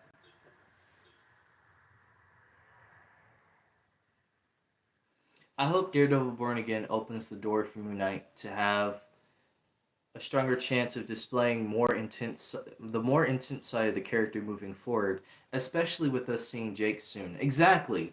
Like I think Marvel needs to go ahead if they are gonna do a season 2, they need to make sure that they up the rating to it being TVMA. I think that's the only way you can do something like that. Same with Blade. Yeah, Blade is like rated R, which that makes sense. Around that field, like you said, you got your Blades, your Deadpool, Wolverine, where you have those like dark elements, the gore and stuff, right? Like you have that. So they can lean into that now because Disney Plus literally has an option where if you don't want to see that kind of content, you don't have to, but if you want to, you can. So Marvel has all the chance to kind of lean into those formats where they can do a lot more darker themes and stuff. I would suggest reading the new Ultimates comics from last year. I like it. I have been reading Ultimate Spider-Man. I have been reading Ultimate Spider-Man. I know that was going to be the next question you were going to ask. So yes, I have been. I haven't been keeping it up. I haven't been keeping up with it lately, but I have been reading it, and so far, like I said, it's a very much a different take on Spider-Man and Peter Parker. Like I said, people have been asking for a Peter Parker that's a little bit more, more mature and kind of grown up into his own, you know, becomings as an adult. So I think that's what people have wanted for a while. So I think it ultimately works out. And I think there's just a different element inside to the Ultimate run. Now, I haven't read Ultimate Black Panther, which is something I want to get into. I want to read Ultimate Luke Cage. I think Ultimate Luke Cage is supposed to come out this year. I know Ultimate Wolverine is out, but I haven't had a chance. I think Ultimate Wolverine is out, but I haven't had a chance to read it. So I am trying to get into more of the Ultimate side of the comics. So if you guys have like any more suggestions, like maybe like an Ultimate X-Men or just the Ultimates in general, let me know if I should just read all the Ultimate books, because I'll try to. I just, like I said, I don't really have time all the time to, but when I can, I try my best to. which I believe Your Friendly Neighborhood Spider-Man is supposed to have its third comic out. Is it this week or next week? Let's see, when is that? Your Friendly Neighborhood Spider-Man prequel comic. Which, reading the prequel comics actually does give us a little bit more context, because when the show skips to when Peter gets his powers, and the show skips to 4 months later, the the prequel comic gives us more context as to what he's been up to in those years. So I really do appreciate that the show does say, like, hey, yeah, we time skip, but we have something here that if you want to learn about what happened in between that time, you can. So when you have, the context of, in the second episode with Butane, and he says, like, the bosses that he's working for, you find out that Butane is working with Silvermane. So we know that Silvermane is in some way involved with Butane and that whole thing in episode 2. So I love that the prequel comic gives you more context to the events that are going on. So then when you watch the episodes, it's like, oh snap. Now I know why this happened. Now I know what that person was referring to when they meant by their bosses. Or when Peter says something like, yeah, it was a long journey, but I got here, or whatever he says, like, throughout that time. Okay, so the first one, yeah, that first one, we already know the first one came out. The second one's been out. Let's see, when does the third one come out? The third one comes out on the 19th. So issue 3 of the comic comes out February 19th. So we'll probably get more context with as far as that, and that's got the enforcers. So I wonder if he'll mention about the enforcers in that. He didn't in the episodes, but I'm sure the enforcers are also working with Silvermane too. So I think they were in the comic. So yeah, really looking forward to those next episodes tomorrow. I've been rewatching the first 2 episodes. I won't say every day, but I will say I've been watching them for a good couple of days, kind of picking up on some hints and teases here and there that maybe people might have missed, or maybe I missed, and stuff. What's your favorite Iron Man comic run? I haven't really read any Iron Man comics.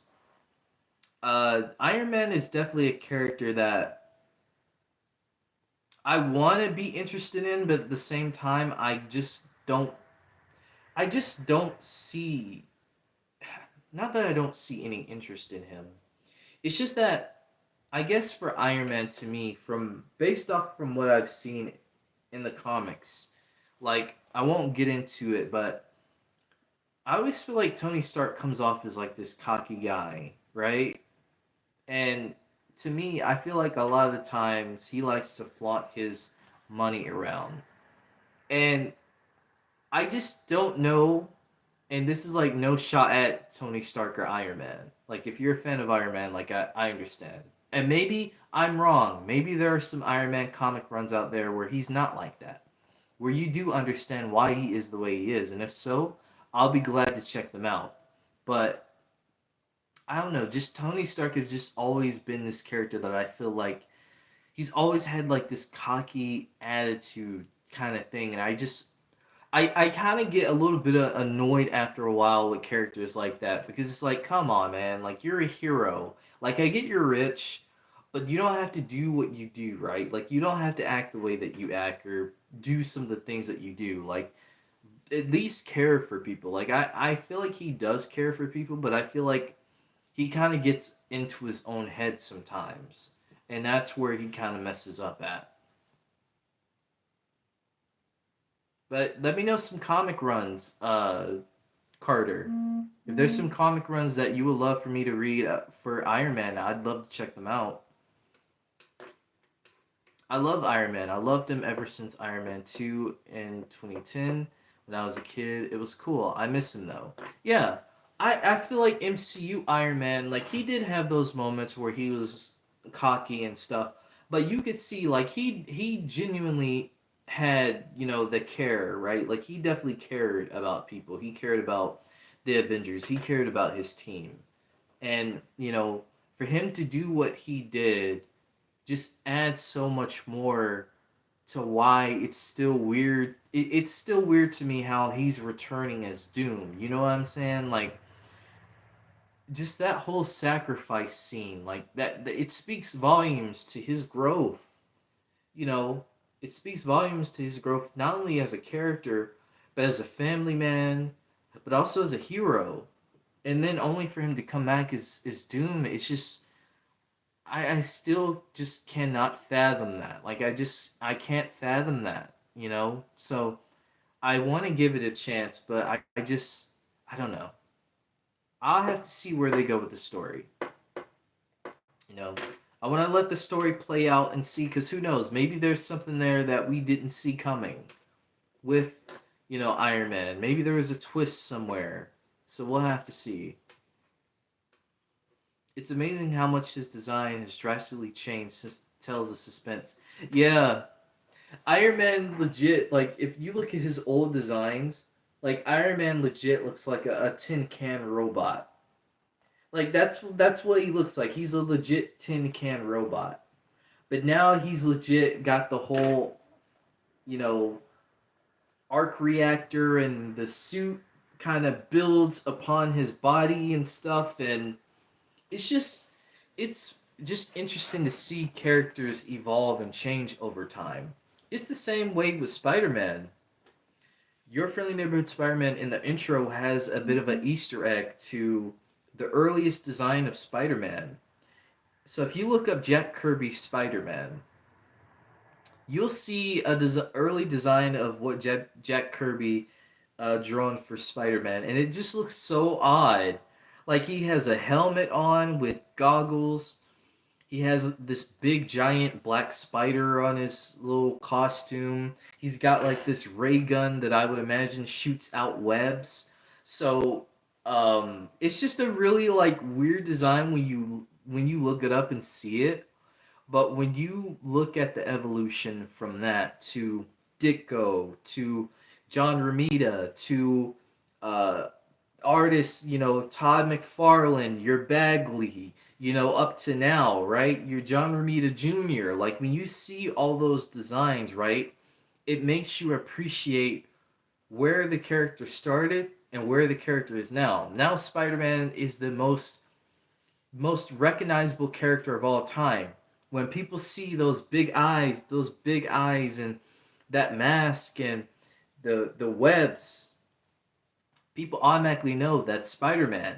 But imagine having that design that Jack Kirby designed, which Jack Kirby, he's a legend. He's a legend illustrator. He designed Fantastic Four characters and so many other characters. But imagine if they would have kept him with his helmet on, with the goggles and the ray gun that shoots out webs. Could you imagine how weird and funny that would look now? Just thinking about it, you know. But hey, that's an idea. You got to start somewhere. Your first concept isn't always going to be your best concept. Your character or whatever you're doing is going to change and evolve over time, and I think that's just a testament to, the amazing artists, past, present, and future that have come along and just done, work with this character, rather you like a certain person's art or not. Just the fact that they were able in some way to have, a part of the evolution in the character. Like I said, some people like, Todd McFarlane's big eye, multiple lines and thick muscles and all that stuff that they did in the early 80s, late 80s and 90s. Like, people love that style. There's some people that would rather go for a more classic, John Romita, where he's slim but muscular, and his eyes are a little bit more symmetrical. I'd say a little bit more symmetrical. There's some people who would like, a Bagley, who, he has the big eyes, but they're not as big as Todd McFarlane's eyes, and his suit is a little bit more. He's a little bit more on the slimmer side. You know what I mean? So it just all adds to the history of these characters. And now Marvel, and now yeah, even to the Marvel, like Iron Man, like you said, Iron Man was legit a tin can when he started out. But then his design changed over time, and with artists, he kept getting more and more modernized. And I think the MCU also played a part into the characters' designs as well, with them designing Iron Man. And now Iron Man legit looks like what he does in the MCU. You know what I mean? So, again, so much of years and years of history with these characters, and that's why these characters, I think, mean so much to so many people, because there's a generation that is growing with these characters. Rather, like I said, rather you read the first ever, Spider-Man issue, rather you read from, like I said, Steve Ditko or John Romita or Todd McFarlane, and all the different eras. Like I said, there's, or maybe you start out with Tobey Maguire, that was your first introduction. Maybe Spider-Man the Animated Series, Spectacular Spider-Man, whatever it is that got you into the heroes that you love. I think it's amazing that we have so many different versions and variations of the same characters that just continuously build up this history and dynamic, where again, a younger generation, there's going to be a younger generation that sees your friendly neighborhood Spider-Man as their Spider-Man, because that's what they grew up with. That's their first discovery of that character. So it's going to mean something. Same with Miles. There's a generation that's going to grow up knowing that Miles Morales is their Spider-Man. There's going to be a generation that grows up knowing that Gwen Stacy is their Spider-Woman. There's going to be a generation that grows up with, Spider Noir maybe possibly as their Spider-Man, because maybe they watched the Spider Noir series on Amazon. So again, like, you never know. And that's what's so amazing about this whole thing that we love. And it just bothers me so much online, because seeing the discourse online from people, it just feels like people have just completely forgotten the recipe of why we do what we do, why we love what we love. And that's the characters, that's the history embedded into these characters. And I just always try to find the time to find appreciation, for, like I said, for people who've contributed in the past, the present, and the future. Because without them, we wouldn't be, going chasing to the theaters to see the next Spider-Man movie. We wouldn't be chasing to see what they're gonna do with Fantastic Four. So again, shout out to them. I know I did a whole sermon. I do that a lot. I'm sorry. If for some reason it's a habit, but I love showing my flowers and giving my flowers to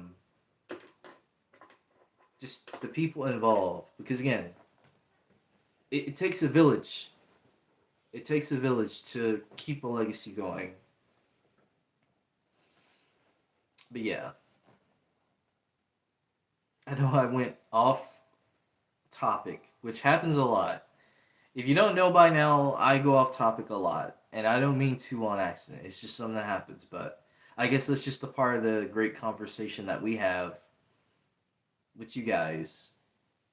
Hi, what's up, Dark Souls? Hi, I'm in the UK and love Doctor Strange.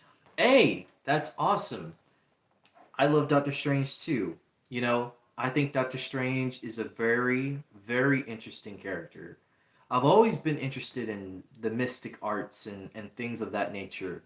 So, seeing a character like Doctor Strange explore the magic and mystical and supernatural arts of the world is something that I want to see more of, and I hope Marvel capitalizes on that. I hope we get a Doctor Strange 3.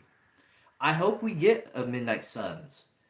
I hope we get, like, all the stuff that, goes with the supernatural side of Marvel. I really hope we get that, because there's a big avenue to explore with that. Blade. I want to see Blade. And as much as people mean Blade and say the movie ain't happening, it's never going to come out, I still have that faith that it is. I really do. I still have that faith.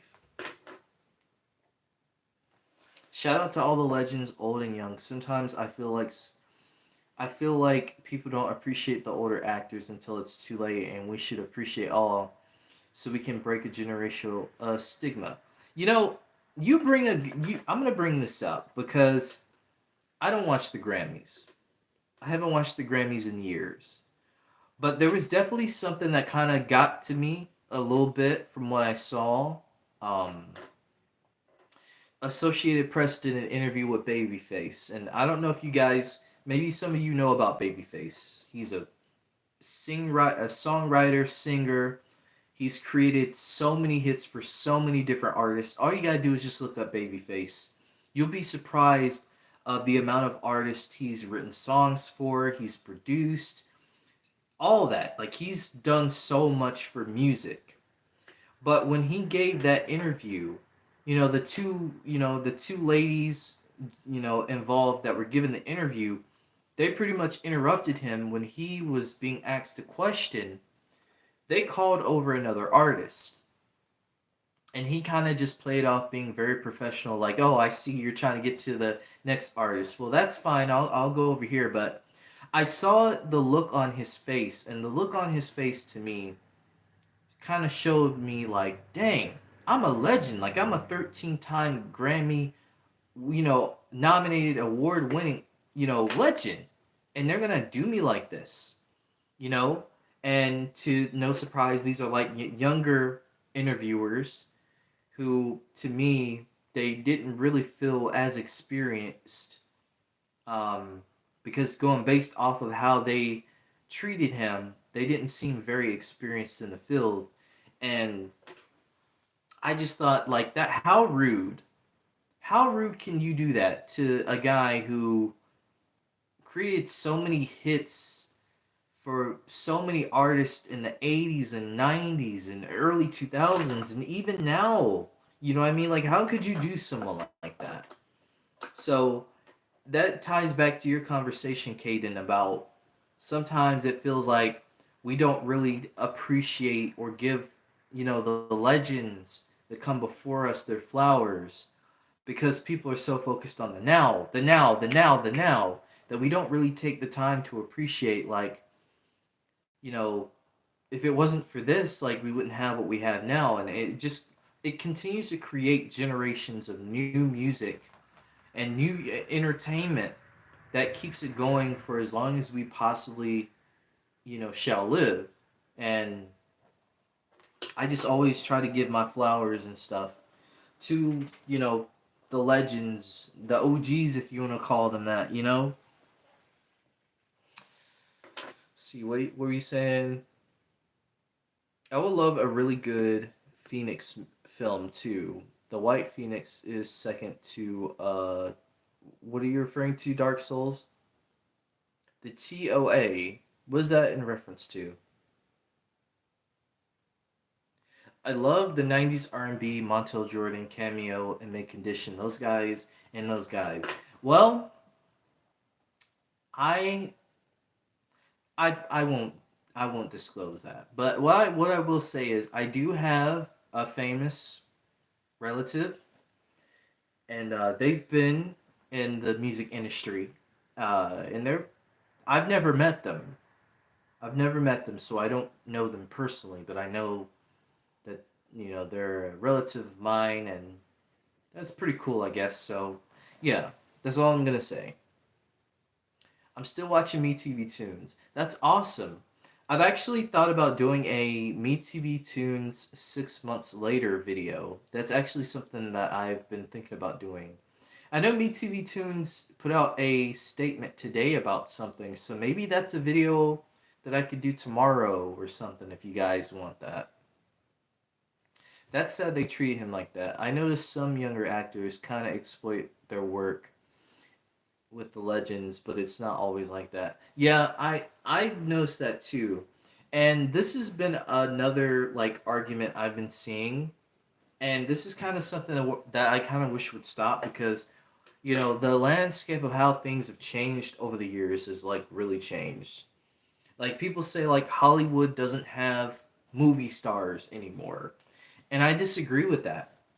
I think Hollywood does have movie stars. It's just that I feel like Hollywood is trying so hard at most times. I feel like Hollywood is trying so hard to say like, who's the next big, what's the next big thing? What's the next big thing? That I feel like they don't really give you time to really kind of see like, okay, what's their filmography? What movies or TV shows have they played in? I feel like it's kind of like we have to get this person out. We have to get this person out.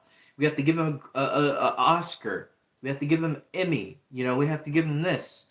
But if you don't really know what that actor is in, uh, which happens a lot of times in those award shows, a movie will get nominated and it'll win, and you're like, well, wait a minute, where was this movie? I didn't know anything about this movie. And then there will be people who make the argument, well, if you were more adversed into movies, you would know. But it's like, well, first off, I don't even know what streaming platform this movie is on. Second off, if this movie was really so much of a thing as you claim it is, why haven't I seen any marketing for it? You know what I mean? Why does this feel like such a underground club kind of thing? And it does feel like that at times. Like it feels like a lot of movies that get nominated and win, it feels like an underground film elitist thing. And I don't really like that because again, if you're trying to sell that Hollywood can still make movie stars, which I know they can, you need to really sell it to the people, not just say it by giving them an award that no one's going to remember the next year. You know what I mean? So you have to really sell people as to why this is an actor we have to look out for. This is an actor that when they put out a movie, it's a must see just to see their acting, their range. So that's the way I see it. That's the way I wish the industry would see it. Because again, not everybody has all of the streaming platforms to watch all of these movies, and not everybody is always in tune with certain movies that again that may not have any marketing, or they might not even known that these movies existed. You know,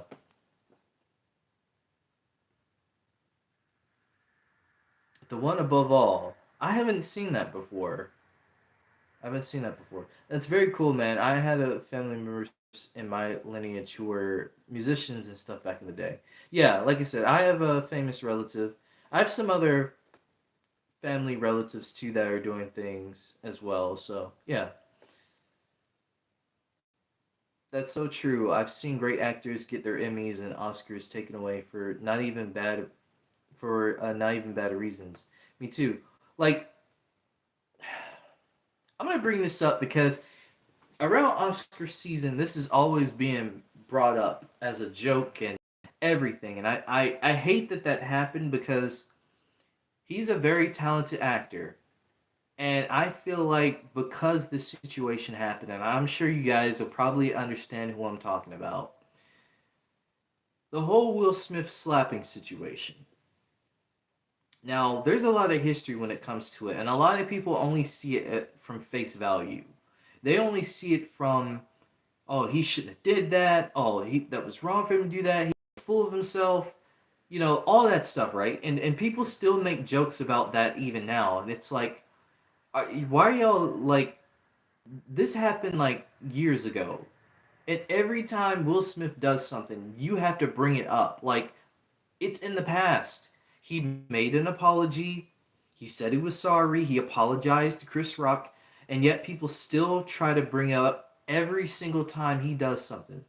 I'll give you an example. Last year when Bad Boys Ride or Die came out, Stephen A. Smith, which Stephen A. Smith, he's known to say a lot of things. He felt like, oh, y'all shouldn't be going to go support this movie because let's not forget what Will Smith did. And it's like, yeah, Stephen A. Smith, we know what Will Smith did. Regardless if you feel like he was right for what he did or you feel like he was wrong, ultimately the situation just wasn't good for any party of the situation. And the fact that you bring it up even now after years of it happening, to me it just comes off like, why, like, why do that? Like, there, you have no reason to do that. So for me, I just got really annoyed at Stephen A. Smith for even bringing that up. Like, Stephen A. Smith has made some mistakes in his past too. We've all made mistakes, you know. We've all done things. We've all active. We all have acted out of anger and done things that we shouldn't have done. It's happened, but it's about what you learn from that, and you learn to be better. And as far as I can tell, with Will Smith, he seems like he's having the time of his life right now. He's getting back into doing music. He's still acting and stuff. So to me, it feels like he learned. You know, as for Chris Rock, I mean, I can't answer for Chris Rock. I mean, he did, you know, say some things about him in his comedy show, which again, it's comedy. You know, people do that all the time. But uh, as far as like things like that, I don't really know, to be honest, um, what he feels or anything. I'm pretty sure maybe him and Will probably even talk privately about it. They probably said, you know what, it's in the past. I'm sorry. It is what it is. I forgive you. And they probably made their amends. But, you know, people on the internet, you know, they try to say, like, oh, we didn't forget what you did, Will. You made a fool of yourself up there on stage stepping Chris Rock like that. Like, come on. Like, come on. Let's stop doing that. Yeah, it was at the Oscars. And that was probably the last year I watched the Oscars. Because after that, I just didn't want to hear the jokes and stuff from people. And that's another thing, too. I feel like comedians now, they don't make the jokes that they have to try to be funny. They try to do it to be current in the time and still try to be edgy at the same time, and it ends up failing on their part. So when I hear people like Eric Andre, you know, saying certain comments about certain things, to me I don't find it funny because of the fact that it's like it happened years ago. Why do you care? Why do y'all care? Like, I don't know. Some comedians get, you know, they get a pop off of doing that. And if, hey, you know, more power to you. But to me, I don't really find that kind of stuff comedy. I think it's, to me, it's kind of lame. Um, but that's just my opinion.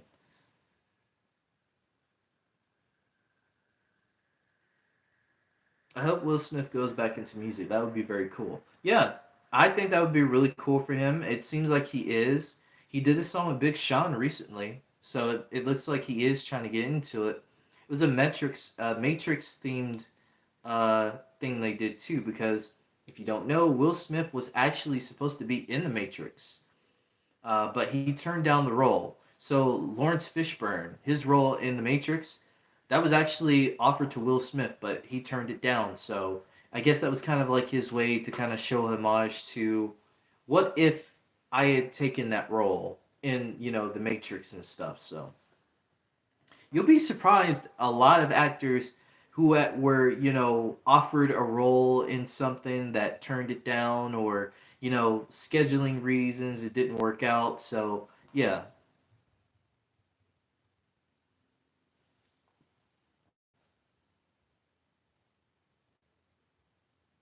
I felt a certain way about Chris Rock saying in an interview that he said voice acting is not a real job.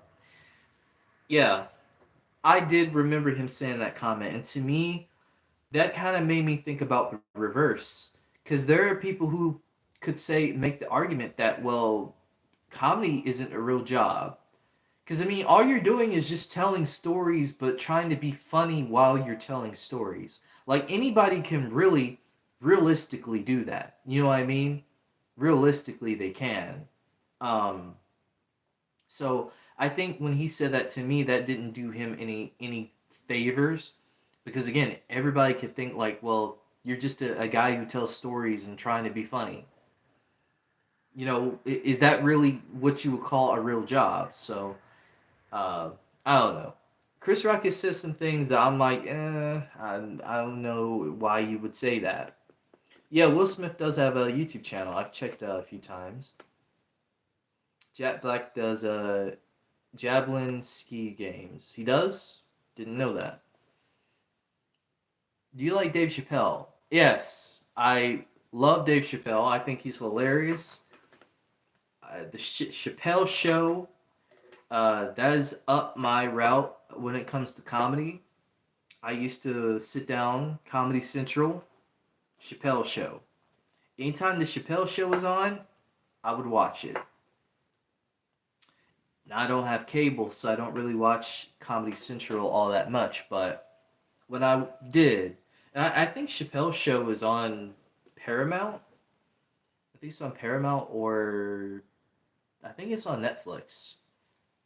But I'm gonna have to rewatch the Chappelle Show because I love that. He's a bit too much for me, but I respect that man to the core. Yeah, he can be a bit too much sometimes. I do agree there. But I think for him, it's all in. He gets so passionate sometimes about his comedy that sometimes I don't. I feel like he knows that he can get a little crazy, but sometimes he's kind of like, I said it. It's fine. I go with it. So yeah, I get it. His Prince skit hilarious. Rick James skit hilarious. The what was it? It was like a draft. It was some kind of draft they did in one of his episodes. It was so hilarious. Um, so many like funny like segments and stuff on the Chappelle Show. And then my other taste of comedy, In Living Color. Like In Living Color has a goated cast lineup. I'm gonna say a hot take. I think In Living Color to me SNL. I think Saturday Night Live to me has always been kind of like, yeah, you got heavy hitters like Eddie Murphy, you got your Keenan Thompson, you got all those guys, right? But to me, In Living Color is where you get like the really hilarious people. You get Jim Carrey, you get the Wayans brothers, you get David Allen Greer. Like there's so many people in Living Color that to me their comedy has just always been like straight up like hilarious. It doesn't matter if they're in Living Color or their other projects. Like they've just been really hilarious. So to me, I feel like In Living Color brought more stars, in my honest opinion, that have always still have that funny comedy side to them than SNL has.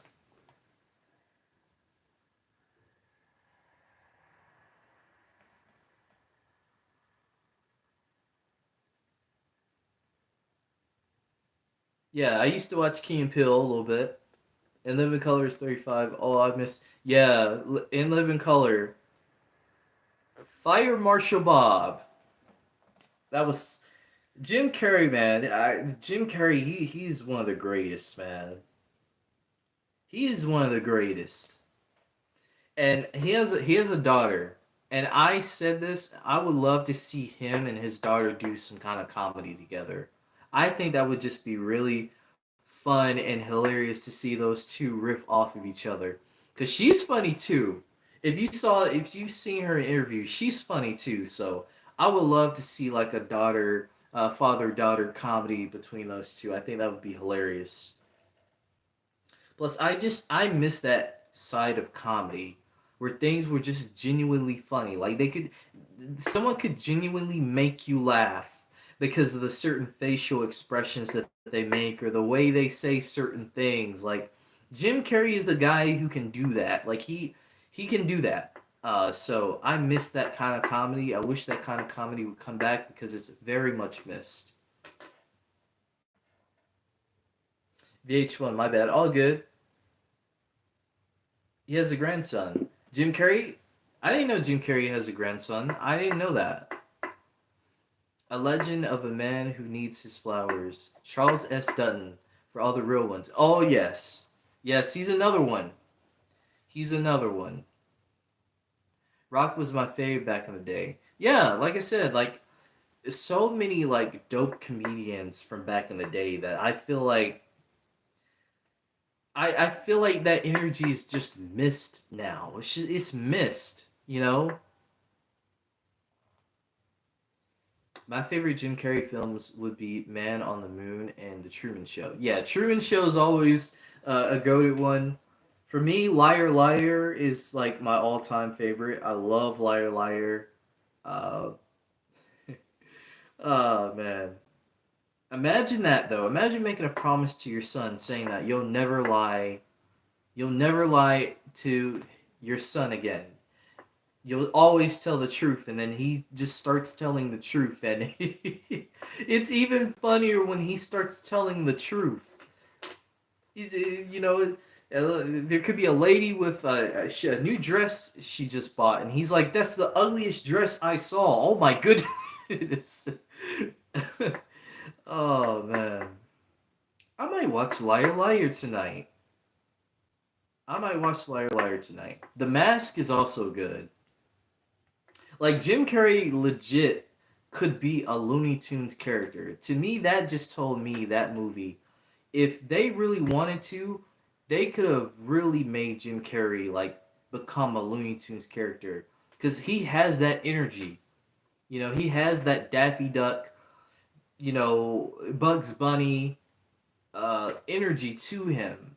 So I don't know why they never capitalized off of doing like a Looney Tunes film with Jim Carrey.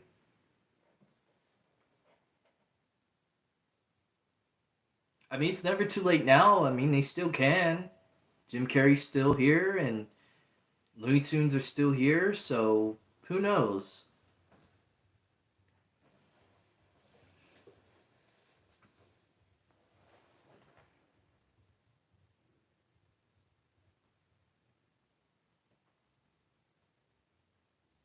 Bruce Almighty, too much memories. Yeah, Bruce Almighty was another one.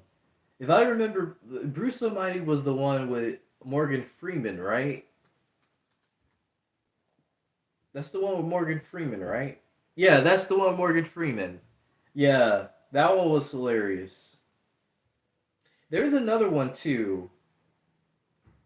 It wasn't Me, Myself, and Irene. What was it?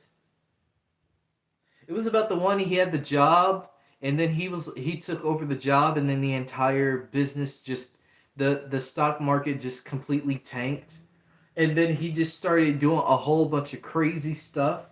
What was that movie?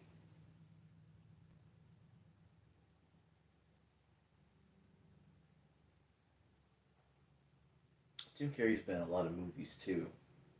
Dang, what was that movie? I'm sure you guys know which one I'm talking about.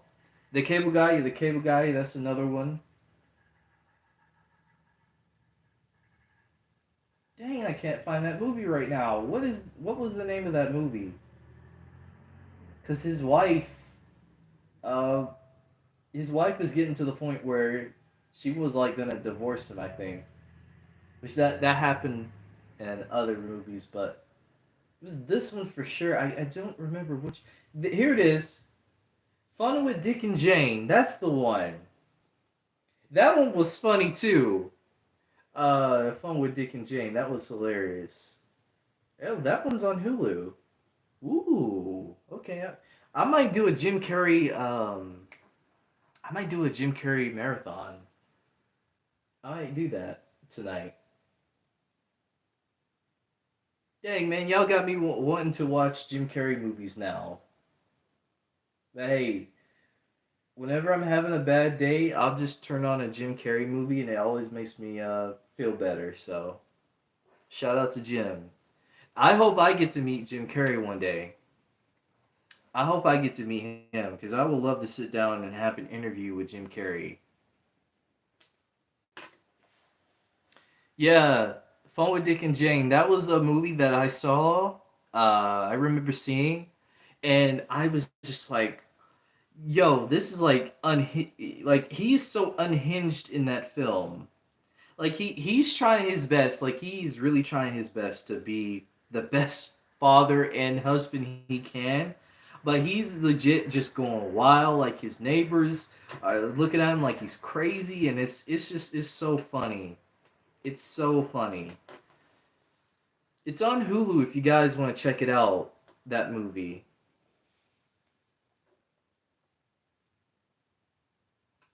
Queso needs a real movie. I don't know about a movie, but I think a cartoon would be kind of cool. I feel like Queso would do kind of good with his own little cartoon or something.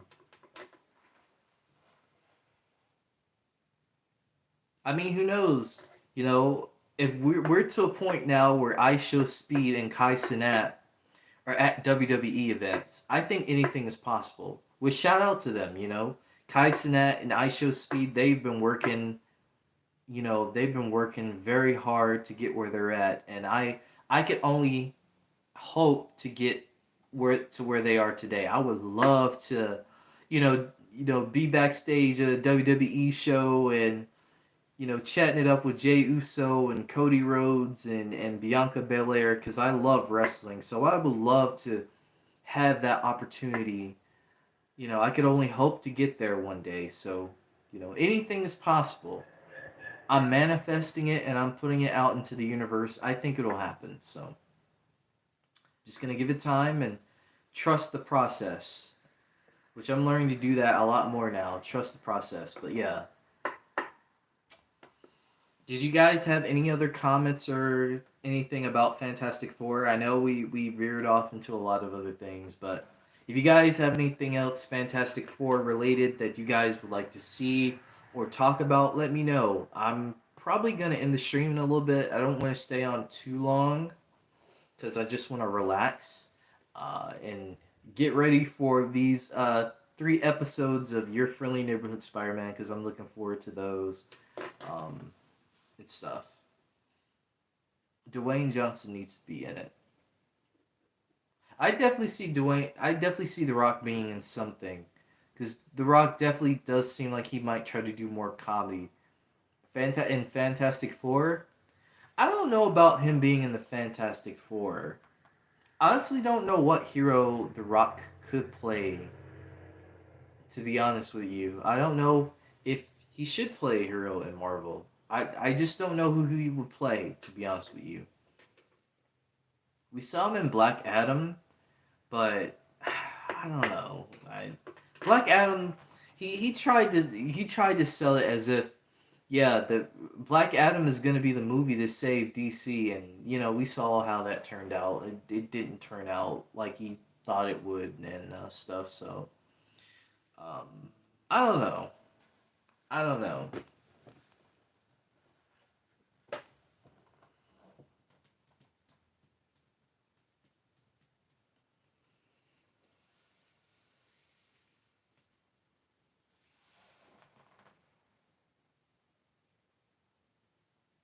But yeah, like I said, I enjoyed the Fantastic Four teaser trailer that we got this week. I believe we're also going to be getting. Oh, don't forget this week we're going to be getting a new look at Superman at the Puppy Bowl. So if you guys want to check out the Puppy Bowl, I think it's on Animal Planet and a couple other stations. So it might be something crypto related with Superman. So we'll have to see. They confirmed that there won't be a Super Bowl trailer for Superman unless they change their mind and surprise us. But I think it's just going to be that clip of crypto that we're going to get at the Puppy Bowl on the 9th. So, yeah. Exciting times for superhero content across the board. Like I said, I think Marvel and DC, they're on the up. I think they're both on the up. I think there's going to be some things that people didn't expect us to see that I think is going to excite people.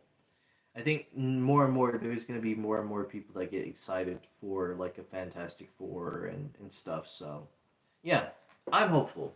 I'm hopeful, and I'm going to keep the faith. Tuned in with Jim Cummings. Check it out. I'll check it out. Also, Alexander, I checked out the stream that you were talking about, possibly a crypto teaser. Yeah, that's definitely what it seems like for the Puppy Bowl. It's going to be something crypto related. So we'll find out what it is. Caden's not spamming. He's good. He's good, Parker.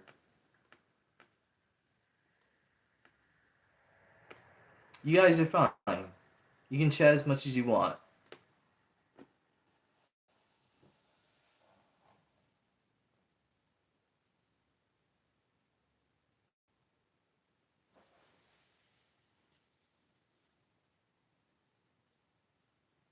What was I saying? I was saying something. Dang it, I lost my concentration.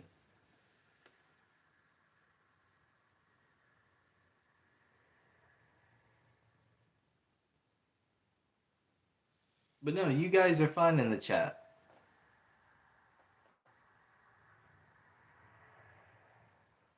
Yeah, you guys are good.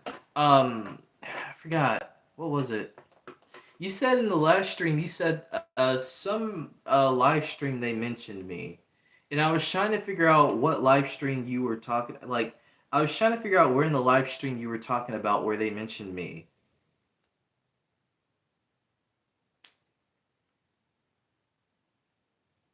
Let me see if I can look it up. I can look it up on my laptop. And I can look it up in my history. But it was somewhere where you said like it was some channel that they were doing a live stream.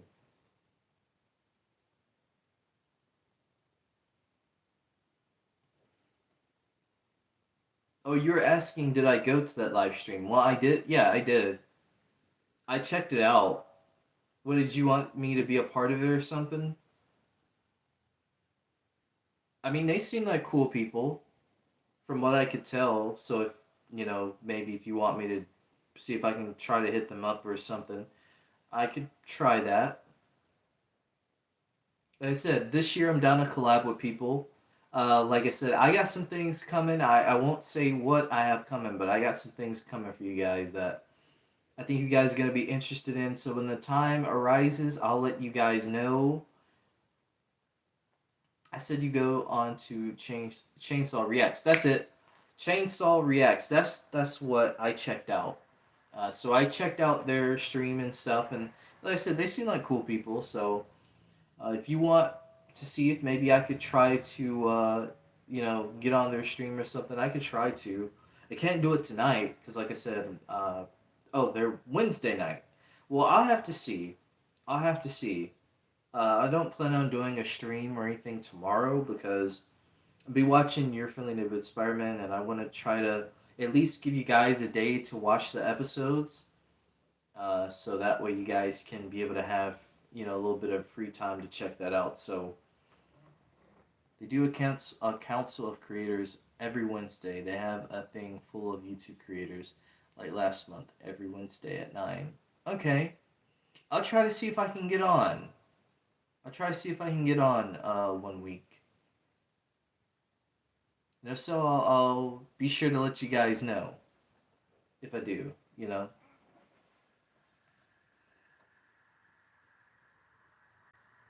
His name is Jordan. Okay.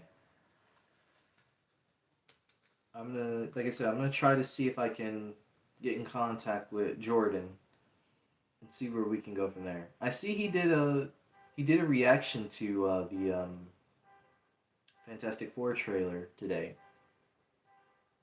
Yeah, he did a trailer reaction to the Fantastic Four trailer. Which, by the way, if you guys have not seen my trailer reaction to the Fantastic Four, please go check it out because I would love to get that to a thousand views.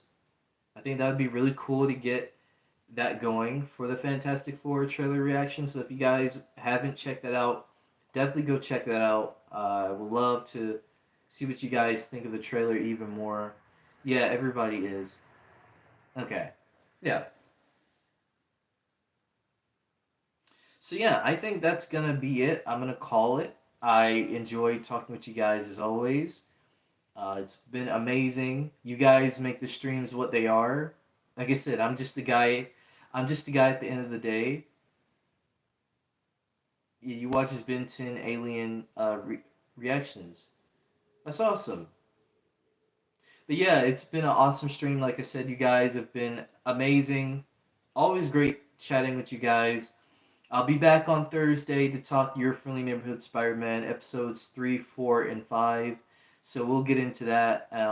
Yeah. So for everybody on the replay who's watching this, I would like to know what are your thoughts about the Fantastic Four trailer? Did you like it? Did you not like it? Were there some things that you would like to see in the Fantastic Four film?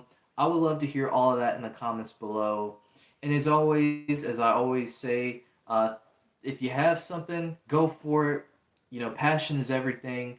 And the only way to let the passion grow is that you make a move and just do it. Do it better than anything you could ever imagine, and I promise you, you'll be on the way. You'll be on your way to greatness. And so, yeah, I'm gonna get into your guys' comments a little bit. Awesome stream, dude. I hope you have a good one. I hope you have a good one too, Geekly. And I appreciate you coming through in the stream. I see that you share my stuff on Twitter and stuff, so I appreciate you always commenting and sharing my tweets and stuff. Hey man, I'll see you again, Alexander. Hey man, this is a great stream and cool discussion. We all had fun, and I hope things go smooth and nice for you for the rest of the evening. Peace out, my bro. Peace out to you, man, and I hope things go smoothly for you guys too. You guys, I wouldn't be where I am today without you guys. So again, I want you guys to, have a good night, have a good week, and like I said, I'll be back Thursday. 24-hour stream. That will be a possibility one day. Like I said, I gotta get a better setup.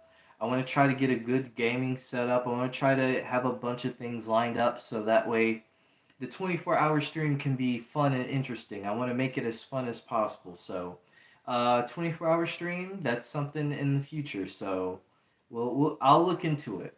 I'll look into it. Maybe I'll have some guests on. If you guys want to, maybe have some guests on, I could probably try to get that going. So, yeah, I think that would be great. But yeah, I don't want to keep you guys on too long. As I always say in the stream, big love to you all, and peace out.